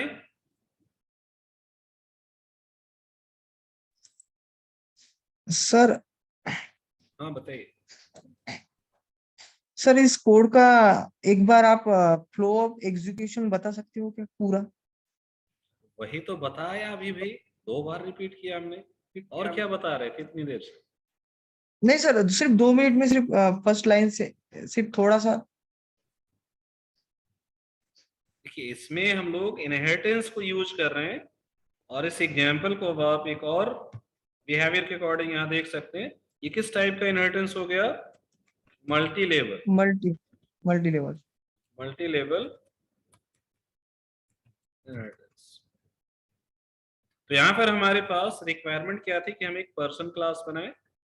उस पर्सन हाँ। क्लास में आपकी नीड थी कि 2 डेटा फील्ड होने चाहिए जो कि प्रोटेक्टेड नेचर के आपके होने चाहिए, जो आप नेक्स्ट क्लास में यूज कर सके। तो आपने वो क्रिएट कर लिया। फिर आपकी नीड थी एक कंस्ट्रक्टर जो आपके नेम और एज की वैल्यू सेट करे, जब इसका ऑब्जेक्ट बने। वो वर्क आपने कर लिया। और ये केवल हमारा क्या है? टेस्टिंग मैसेज है। इसको आप हटा सकते हैं। बट अभी हम लोग कोड को समझने के लिए कब कौन सा ब्लॉक एग्जीक्यूट हो रहा है, तो ऐसे टेस्ट स्टेटमेंट पुट कर देते हैं। ये आपकी एक क्लास बन गई। तो अब इस क्लास को एज अ पेरेंट यूज करके आप क्या कर रहे हैं? एक एम्प्लॉय क्लास बना रहे हैं। अब एम्प्लॉय क्लास के अंदर इसकी खुद की एक प्रॉपर्टी क्या है? Employ code. तो 2 प्रॉपर्टी से किससे मिल जाएंगी? पर्सन से। पर्सन से। क्यों? क्योंकि आपने पर्सन को यहाँ पर इनहेरिट किया। तो एम्प्लॉय क्लास डिराइव हो रहा किससे? पर्सन से। तो पर्सन के थ्रू उसे नेम और एज का एक्सेस मिल जाएगा। अब यहाँ पर अगर हम इस एम्प्लॉय क्लास को इंस्टेंशिएट करें और केवल यहाँ से एम्प्लॉय कोड सेट करें, तो ऐसा इंप्लीमेंटेशन पॉसिबल नहीं है। क्यों? क्योंकि पेरेंट के अंदर आपका जो कंस्ट्रक्टर है वो 2 आर्गुमेंट ले रहा है। तो हमें चाइल्ड से अब ये बताना पड़ेगा कि आपका पेरेंट कंस्ट्रक्टर कैसे कॉल होगा। तो उसके लिए जावा ने आपको ऑप्शन क्या दिया? Super keyword. क्या ऑप्शन दिया? Super keyword. Super keyword. तो सुपर कीवर्ड की हेल्प से आप अपने पेरेंट क्लास मेंबर्स को क्या करते हैं? एक्सेस करते हैं, एक्सेस करते हैं, यूज करते हैं, कॉल करते हैं, without creating object of that class. हम उसका ऑब्जेक्ट भी नहीं बनाते, और सुपर की हेल्प से हम क्या कर सकते हैं? पेरेंट के मेंबर्स को एक्सेस कर सकते हैं, या उसके किसी बिहेवियर को हम कॉल कर सकते हैं, या फिर कंस्ट्रक्टर के लिए आप एक कॉल कर सकते हैं यूजिंग दिस। इसका वर्क वही है जो आप नॉर्मल क्लास के लिए न्यू एंड क्लास टाइप से करते हैं। कंस्ट्रक्टर कॉलिंग करते हैं ना। तो यहाँ पर हम ऑब्जेक्ट नहीं बना रहे हैं। विदाउट क्रिएटिंग ऑब्जेक्ट आप सुपर की हेल्प से कंस्ट्रक्टर को कॉल कर रहे हैं। तो आपने यहां से क्या बता दिया कि सुपर के लिए नेम और एज की ये वैल्यू पास हो जाए। तो ये अब क्या करेगा? पर्सन के पैरामीटराइज्ड कंस्ट्रक्टर को नेम और एज वैल्यू पास कर देगा, ठीक। और एक रिक्वायरमेंट आपकी थी यहाँ एम्प्लॉय कोड, जो कि ऑलरेडी हमने एक्सप्लेन किया था अभी, वो उसकी वैल्यू सेट कर। तो इस तरीके से आपका ये ऑब्जेक्ट बन जाएगा। अब इस ऑब्जेक्ट के अकॉर्डिंग अगर हमें डेटा यहाँ डिस्प्ले करना है तो हमने क्या किया, एक डिस्प्ले फंक्शन बना लिया अपना, इसमें हम क्या डिस्प्ले करा दे रहे हैं, एम्प्लॉय कोड, नेम और एज की वैल्यू। सेम वही वर्क हमने एक और क्लास पर अप्लाई कर दिया, स्पेशलिस्ट पर। तो स्पेशलिस्ट के पेरेंट हमने क्या यूज कर लिया, एम्प्लॉय। तो एम्प्लॉय में भी आपने सेम उसी तरीके का वर्क कर लिया, ठीक है। तो यहां से अब हम किसे पास कर रहे हैं वैल्यू, ये इसके पेरेंट को। तो आप एम्प्लॉय की पेरेंट, स्पेशलिस्ट के पेरेंट को, सॉरी सुपर स्पेशलिस्ट की पेरेंट, सुपर आपके इमीडिएट पेरेंट जो डायरेक्ट पेरेंट होता है उसे कॉल करता है। तो स्पेशलिस्ट का इमीडिएट पेरेंट कौन है, एम्प्लॉय है। एम्प्लॉय, तो एम्प्लॉय को वो वैल्यू पास कर देगा। तो एम्प्लॉय कंस्ट्रक्टर को कितनी वैल्यू चाहिए थी, 3 वैल्यू, एम्प्लॉय कोड, नेम और एज, वो आपने पास कर दिया। फिर आपने डिस्प्ले का वर्क यहाँ कर लिया, ठीक है। इस तरीके से आपको वर्क होगा।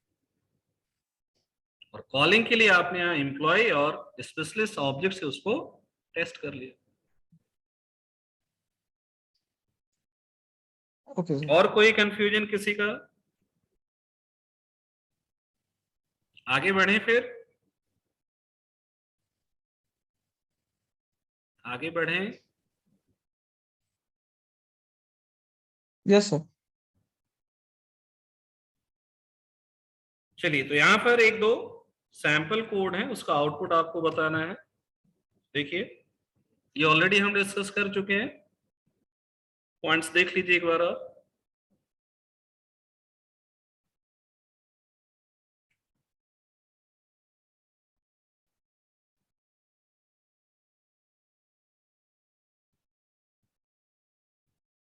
ये पॉइंट सुबह डिस्कस कर लिया था ओवरराइडिंग के केस में। Sub class can change the access specifier of the method of super class but only if it provides more access. जैसे आपने देखा था, अगर आपका चाइल्ड डिफॉल्ट है तो उसे हम प्रोटेक्टेड या पब्लिक बना सकते हैं चाइल्ड में, बट उसको हम प्राइवेट नहीं कर सकते। या अगर वो पब्लिक है तो उसको हम प्रोटेक्टेड या डिफॉल्ट नहीं कर सकते। नेक्स्ट पॉइंट यहां पर क्या है, field can not be overridden. Means अगर आपके क्लास का कोई फील्ड इनहेरिट हो रहा है तो वो ओवरराइड नहीं होता है। सेम नेम से अगर आप फील्ड चाइल्ड में बना देंगे, जैसे अभी हमने सपोज एज और नेम फील्ड कहां बनाया, पर्सन के अंदर, और एज और नेम फील्ड ही हम कहां बना दें, एम्प्लॉय के अंदर, तो आप उसे क्या कहेंगे कि वो हाइड हो गया, ना कि ओवरराइड। तो फील्ड्स क्या होती हैं, हाइड, बट मेथड्स हमारे क्या हो सकते हैं, ओवरराइड। अब अगर आपने कोई फील्ड हाइड किया है और उसे आपको चाइल्ड क्लास और पेरेंट क्लास के अकॉर्डिंग डिफरेंशिएट करना है, तो ये पॉइंट आप मार्क कर लीजिए। चाइल्ड को हम एक्सेस करेंगे डायरेक्ट या दिस की हेल्प से, और पेरेंट को हम एक्सेस करेंगे सुपर से, विद इन चाइल्ड। तो आपका जो एक क्वेश्चन था आई थिंक सुबह सुमित, उसका आंसर यही है। क्या है आंसर, पेरेंट क्लास के मेंबर्स को चाइल्ड में अगर आपको एक्सेस करना है तो ऑब्जेक्ट बनाने की जरूरत नहीं है, वो किसके थ्रू एक्सेस हो जाएगा, पेरेंट के members with in child without creating object of parent, आप किसके थ्रू एक्सेस कर सकते हैं, सुपर की हेल्प से। तो सुपर पेरेंट के लिए यहां पर है एक रेफरेंस वेरिएबल, आइडेंटिफायर, कीवर्ड, और दिस आपका एक कीवर्ड फॉर्म आइडेंटिफायर यहां पर है आपके करंट ऑब्जेक्ट को रेफर करने के। Both are references. दिस हमारा current object means same class के लिए एक रेफरेंस होता है, और सुपर उसके इमीडिएट पेरेंट को रेफर करता है। इस तरीके से आप उसको एक्सेस करें।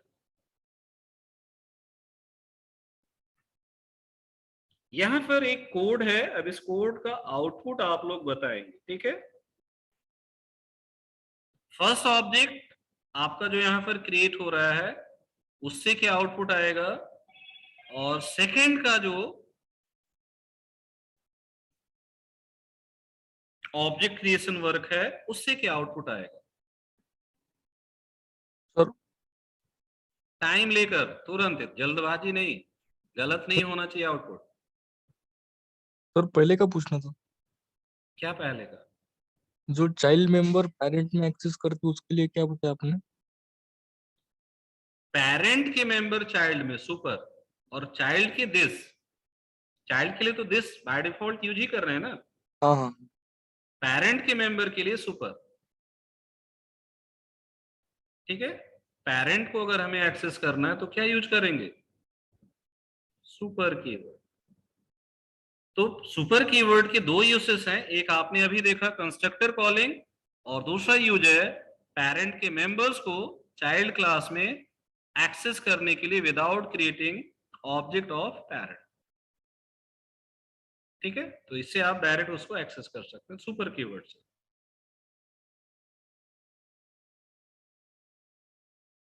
इसका आउटपुट आप लोग गेस कीजिए क्या आएगा।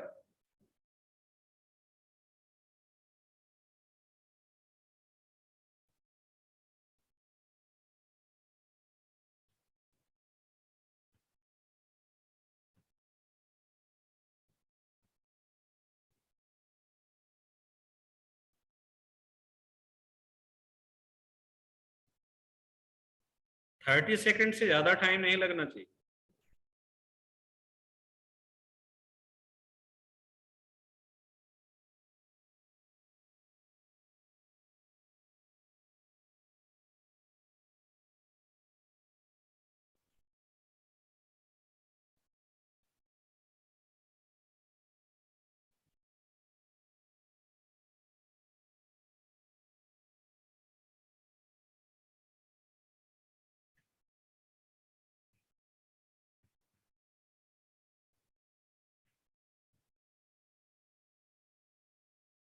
कोई आंसर नहीं।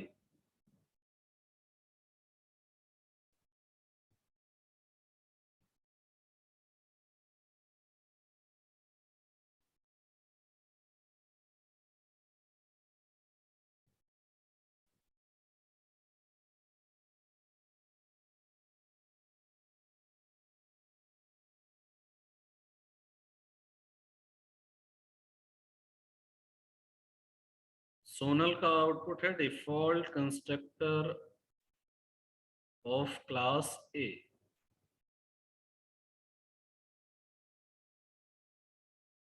Default A, default way, parameterised way, default A. Harshit का आंसर है।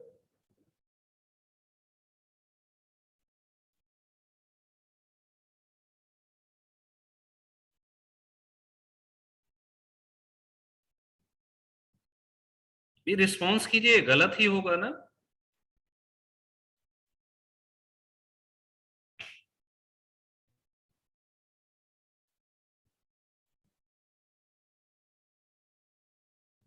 आपके इस फर्स्ट स्टेटमेंट से क्या आएगा, पहले तो एक स्टेटमेंट एग्जीक्यूट हो रहा है, इससे क्या आएगा, पहले इसको सॉल्व कीजिए ना, एक एक सॉल्व कीजिए। ये ऑब्जेक्ट बन सकता है ना डिफॉल्ट कंस्ट्रक्टर के अकॉर्डिंग। आप अगर देखें क्लास बी के अंदर डिफॉल्ट और पैरामीटराइज कंस्ट्रक्टर है, तो दो तरीके से बी का ऑब्जेक्ट बन सकता है। तो अगर ये ऑब्जेक्ट आप बना रहे हैं तो इससे क्या आउटपुट आएगा, पहले इसका आउटपुट प्रेडिक्ट कीजिए।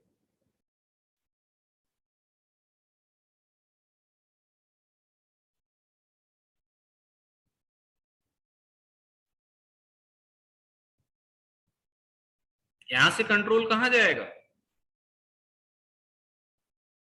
यहां से कंट्रोल जाएगा आपके इस क्लास के पास, बी के कंस्ट्रक्टर के लिए। बट बी का कंस्ट्रक्टर आपको पता है इंटरनली किसको कॉल करेगा, सुपर।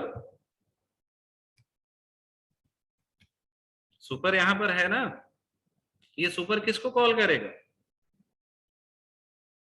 ये सुपर कॉल करेगा आपके इस कंस्ट्रक्टर। तो पहले आउटपुट क्या आएगा, ये आ जाएगा डिफॉल्ट कंस्ट्रक्टर ऑफ ए, फिर यहां से कंट्रोल बैक कहां आएगा, यहां पर, और इसके बाद फिर एग्जीक्यूट क्या होगा आपका ये स्टेटमेंट। तो फिर आउटपुट क्या आएगा, ये। तो आपके डिफॉल्ट कंस्ट्रक्टर के अकॉर्डिंग जो ऑब्जेक्ट बनेगा उससे आउटपुट क्या आएगा, default of A and then default of B. इतना क्लियर है?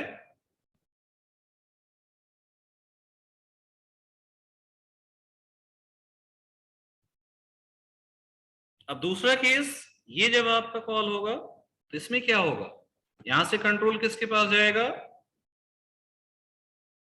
Parameterised of B. बट इस पैरामीटराइज्ड ऑफ बी के अंदर क्या आपने कुछ अलग वर्क किया है, तो यहां पर भी इम्प्लिसिटली क्या कॉल होगा, सुपर डिफॉल्ट के अकॉर्डिंग। पेरेंट में डिफॉल्ट कंस्ट्रक्टर है कि नहीं है, तो ये सुपर किसे कॉल करेगा, ये सुपर कॉल करेगा आपके इस पेरेंट के डिफॉल्ट को। तो डिफॉल्ट ऑफ ए मिल जाएगा, फिर कंट्रोल बैक यहां से कहां आएगा, यहां पर, और आपको इससे क्या मिल जाएगा, पैरामीटराइज्ड ऑफ क्लास बी। तो आउटपुट इसका क्या होगा, default of A default of B and then default of A parameterized of B. Mention कर लीजिएगा इसे। समझ आ गया इसका एग्जीक्यूशन, जो लोग नहीं प्रिडिक्ट कर पा रहे थे।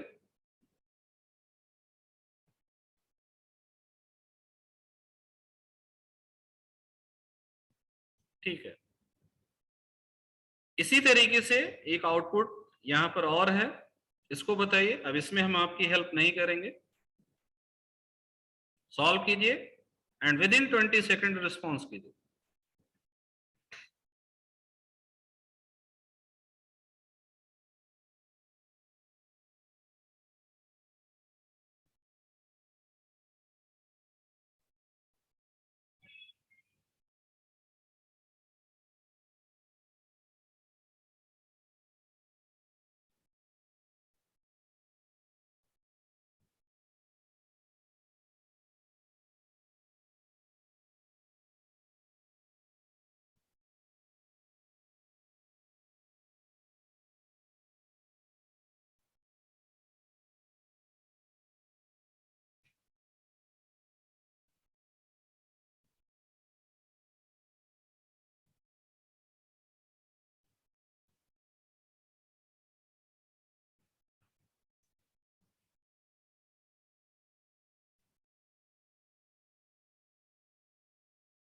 स्वप्निल गलत है आपका आंसर।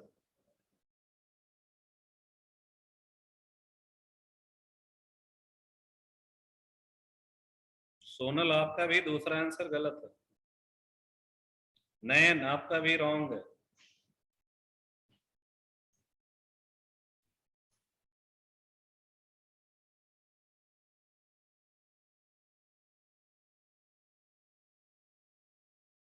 वैभव रॉन्ग।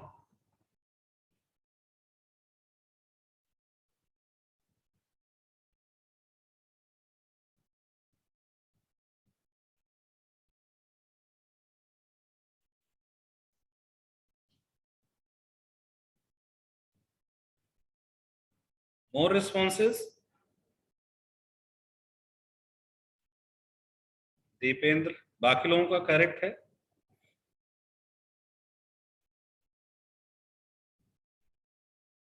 दीप्ति इनकरेक्ट। नहीं, ठीक है ठीक है, अब ठीक है।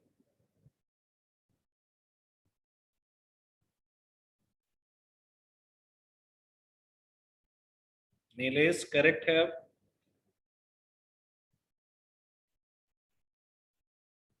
Swapnil again incorrect.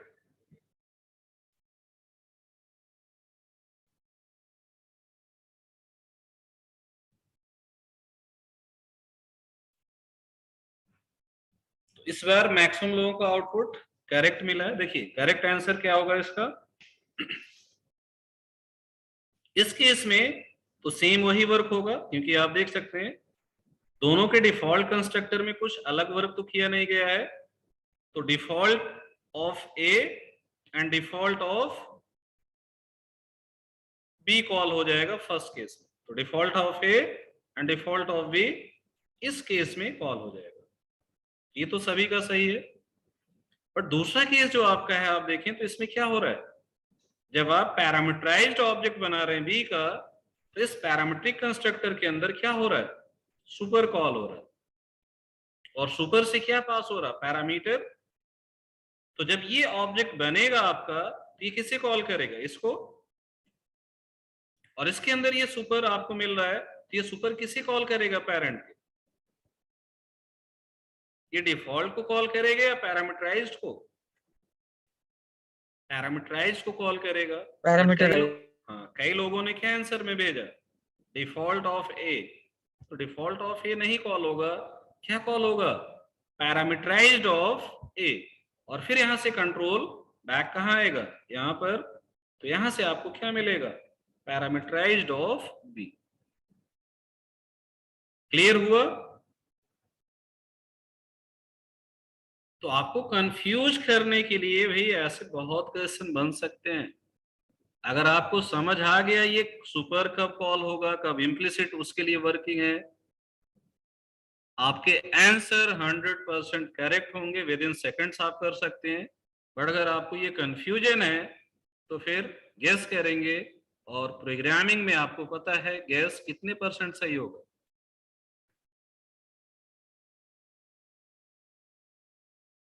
Hundred question अगर आप गेस करेंगे तो हो सकता है 5-10 क्वेश्चन आपके सही हो जाए। 20% तो बहुत बड़ी चीज है। गेस मैक्सिमम इनकरेक्ट ही होता है, ठीक है। हाँ, उसमें भी अगर आप एक पैटर्न फॉलो करके गेस करते हैं तो हो सकता है एक्यूरेसी।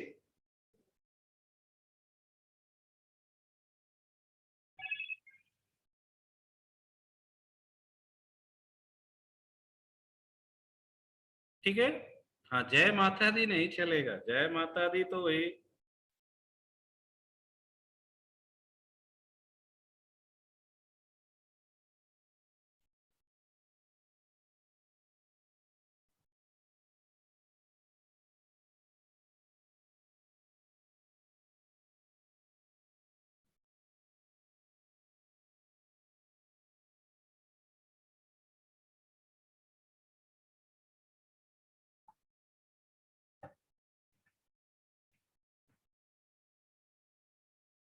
चलिए, तो ये यहां तक चीजें समझ आई कैसे आपको वर्क करना है कंस्ट्रक्टर्स के लिए। ये बहुत इंपॉर्टेंट पॉइंट था सुपर को समझना आपके लिए, क्योंकि इसके बेसिस पर बहुत सारे रियल टाइम वर्क आप करने वाले हैं इन फ्यूचर।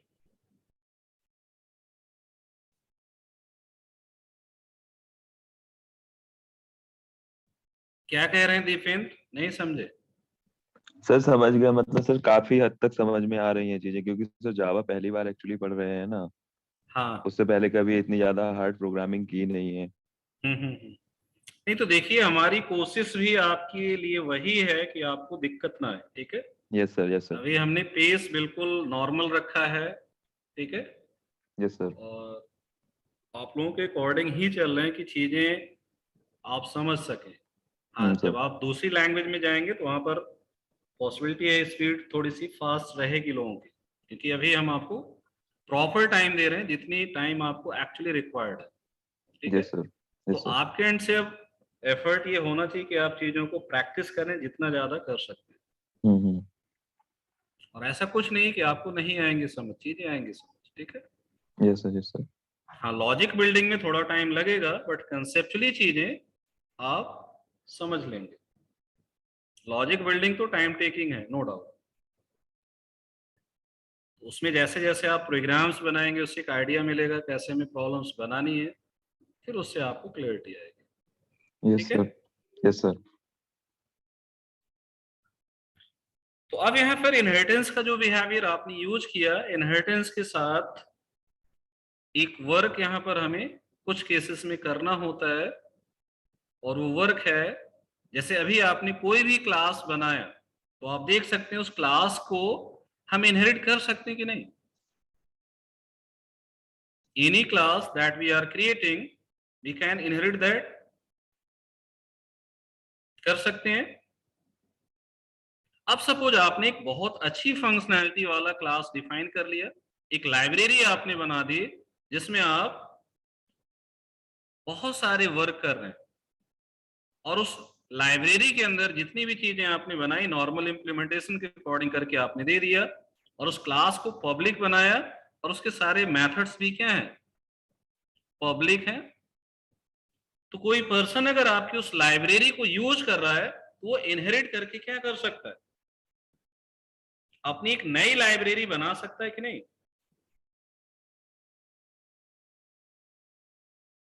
वो अपनी एक नई लाइब्रेरी बना सकता है कि नहीं, उसको कुछ मेहनत करने की जरूरत है। सपोज आपने एक साइंटिफिक कैलकुलेशन की लाइब्रेरी बनाई बहुत अच्छी सी अपने नाम से, और उस लाइब्रेरी को आपने ओवर इंटरनेट सर्कुलेट कर दिया कि लोग उसे यूज करें। इनिशियली आपने उसका ट्रायल वर्जन दिया, फिर उसको लाइसेंस किया, तो एक पर्सन को क्या पता चला कि आपकी क्लास तो नॉर्मल क्लास है, सब कुछ पब्लिक है, तो क्या कर सकता है, उसको इनहेरिट करके अपनी एक नई क्लास बना सकता है कि नहीं। अभी आपने इनहेरिटेंस का पहला यूज क्या देखा था कि अगर पेरेंट्स से कोई चीज चाइल्ड के लिए एक्सेसिबल है तो कोई मॉडिफिकेशन किए बिना उसे हम यूज कर सकते हैं, उस क्लास के लिए कर सकते हैं कि नहीं। तो आपकी उस लाइब्रेरी को जो आपने इतनी मेहनत करके डेवलप की होगी, एक दूसरा पर्सन क्या कर रहा है, इनहेरिट करके अपनी लाइब्रेरी बना ले रहा है, तो आपकी मेहनत तो गई सब। हो सकता वो आपसे ज्यादा उसको मार्केटिंग करके आपसे आगे निकल जाए, उसका कॉपीराइट ले ले, ऐसा कुछ कर ले, कर सकता कि नहीं। तो अब क्या होना चाहिए कि आपने जो चीजें डिफाइन की हैं, जो इम्प्लीमेंटेशन किया है, उसे कोई यूज तो कर सके, एक्सेस कर सके, और उसको इनहेरिट करके अपना कोई इम्प्लीमेंटेशन क्लास ना डिफाइन कर सके। इसका मतलब क्या है कि हमें एक ऐसा क्लास बिहेवियर चाहिए जो एज ए क्लास तो हमारे लिए अवेलेबल हो, बट हम उसको इनहेरिट ना कर सके। क्या ना कर सके, इनहेरिट। तो अगर आपको अपनी क्लासेस का इनहेरिटेंस यहां पर रिस्ट्रिक्ट करना जावा के अंदर, तो आप उसे कैसा बना सकते हैं, फाइनल क्लास। कैसे बना सकते हैं, फाइनल। तो अगर आपने एक क्लास को फाइनल बना दिया तो उसे हम क्या नहीं कर सकते, इनहेरिट। तो फाइनल कीवर्ड का सेकेंड यूज यहां पर क्या, फर्स्ट यूज ऑलरेडी आपको बता चुके हैं, और वो क्या है, फाइनल का फर्स्ट यूज क्या था, कांस्टेंट डिफाइन करना।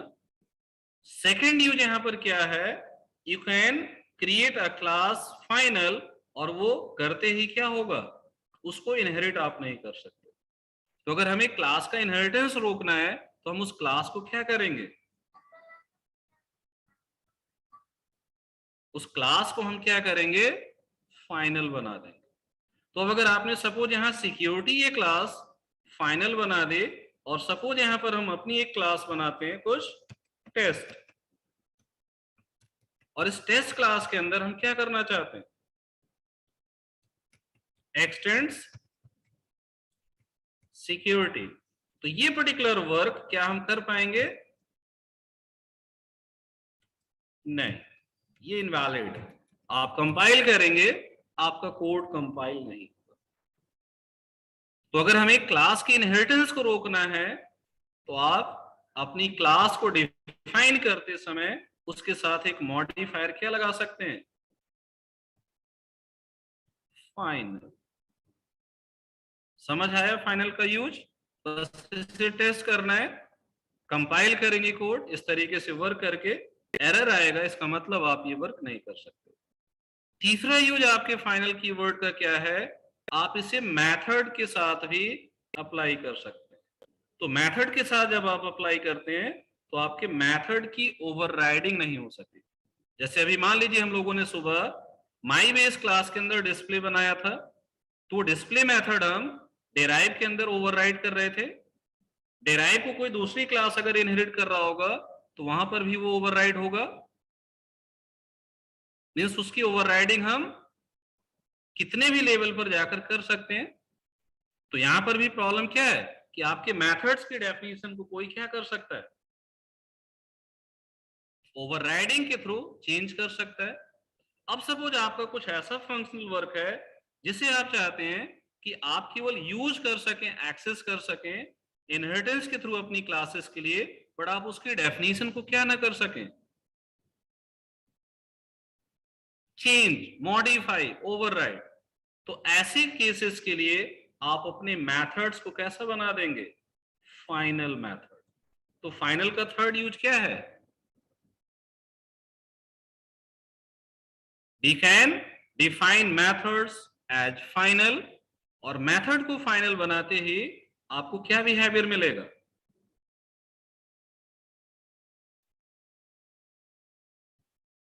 आप उसकी ओवरराइडिंग नहीं कर सकते। ठीक है, तो फाइनल कीवर्ड के 3 यूसेस हैं। एक आपने ऑलरेडी देखा कांस्टेंट बनाने के लिए, दूसरा यूज क्या है, आप उससे क्लास की सिक्योरिटी बढ़ा सकते हैं उसके इनहेरिटेंस को रिस्ट्रिक्ट करके, और सेम वर्क आप कर सकते हैं अपने मेथड्स के लिए। तो ये दोनों चीजें केवल आपको अप्लाई करके क्या करना है, चेक करना है, you will get compiler error. तो नॉर्मल क्लासेस इनहेरिटेंस के लिए अगर आप इस तरीके से वर्क करते हैं, कुछ केसेस में आपको फाइनल मेथड या फाइनल क्लास का बिहेवियर रिक्वायर्ड हो सकता है, उसके अकॉर्डिंग आप इसे अप्लाई करेंगे। ठीक है, तो अभी फिलहाल इतनी चीजें आप लोग प्रैक्टिस करेंगे। आज हम एक पीडीएफ और अपलोड करेंगे इनहेरिटेंस पर बेस्ड, तो आप उसे भी फॉलो करेंगे। नोट्स हमने शेयर कर दिया है जो हमारे पीपीटी में है, बट पीपी से मोर डिस्क्रिप्टिव एक आपका पीडीएफ फॉर्म और हम शेयर करेंगे, उसको आप लोग फॉलो करेंगे। ठीक है, तो नॉर्मल इनहेरिटेंस तक आप लोग पूरा का पूरा इंप्लीमेंटेशन पार्ट देखेंगे, और इससे प्रीवियस कल आप लोगों का सेशन ऑफ ही रहेगा, तो 2 दिन का टाइम है, आप चीजों को रिवाइज कीजिए, जहां पर भी कंफ्यूजन है आप अपनी क्वेरीज डिस्कस कीजिए, हमें रिपोर्ट कीजिए, और उसके अकॉर्डिंग फिर मंडे को हम लोग आगे डिस्कस करेंगे। ठीक है,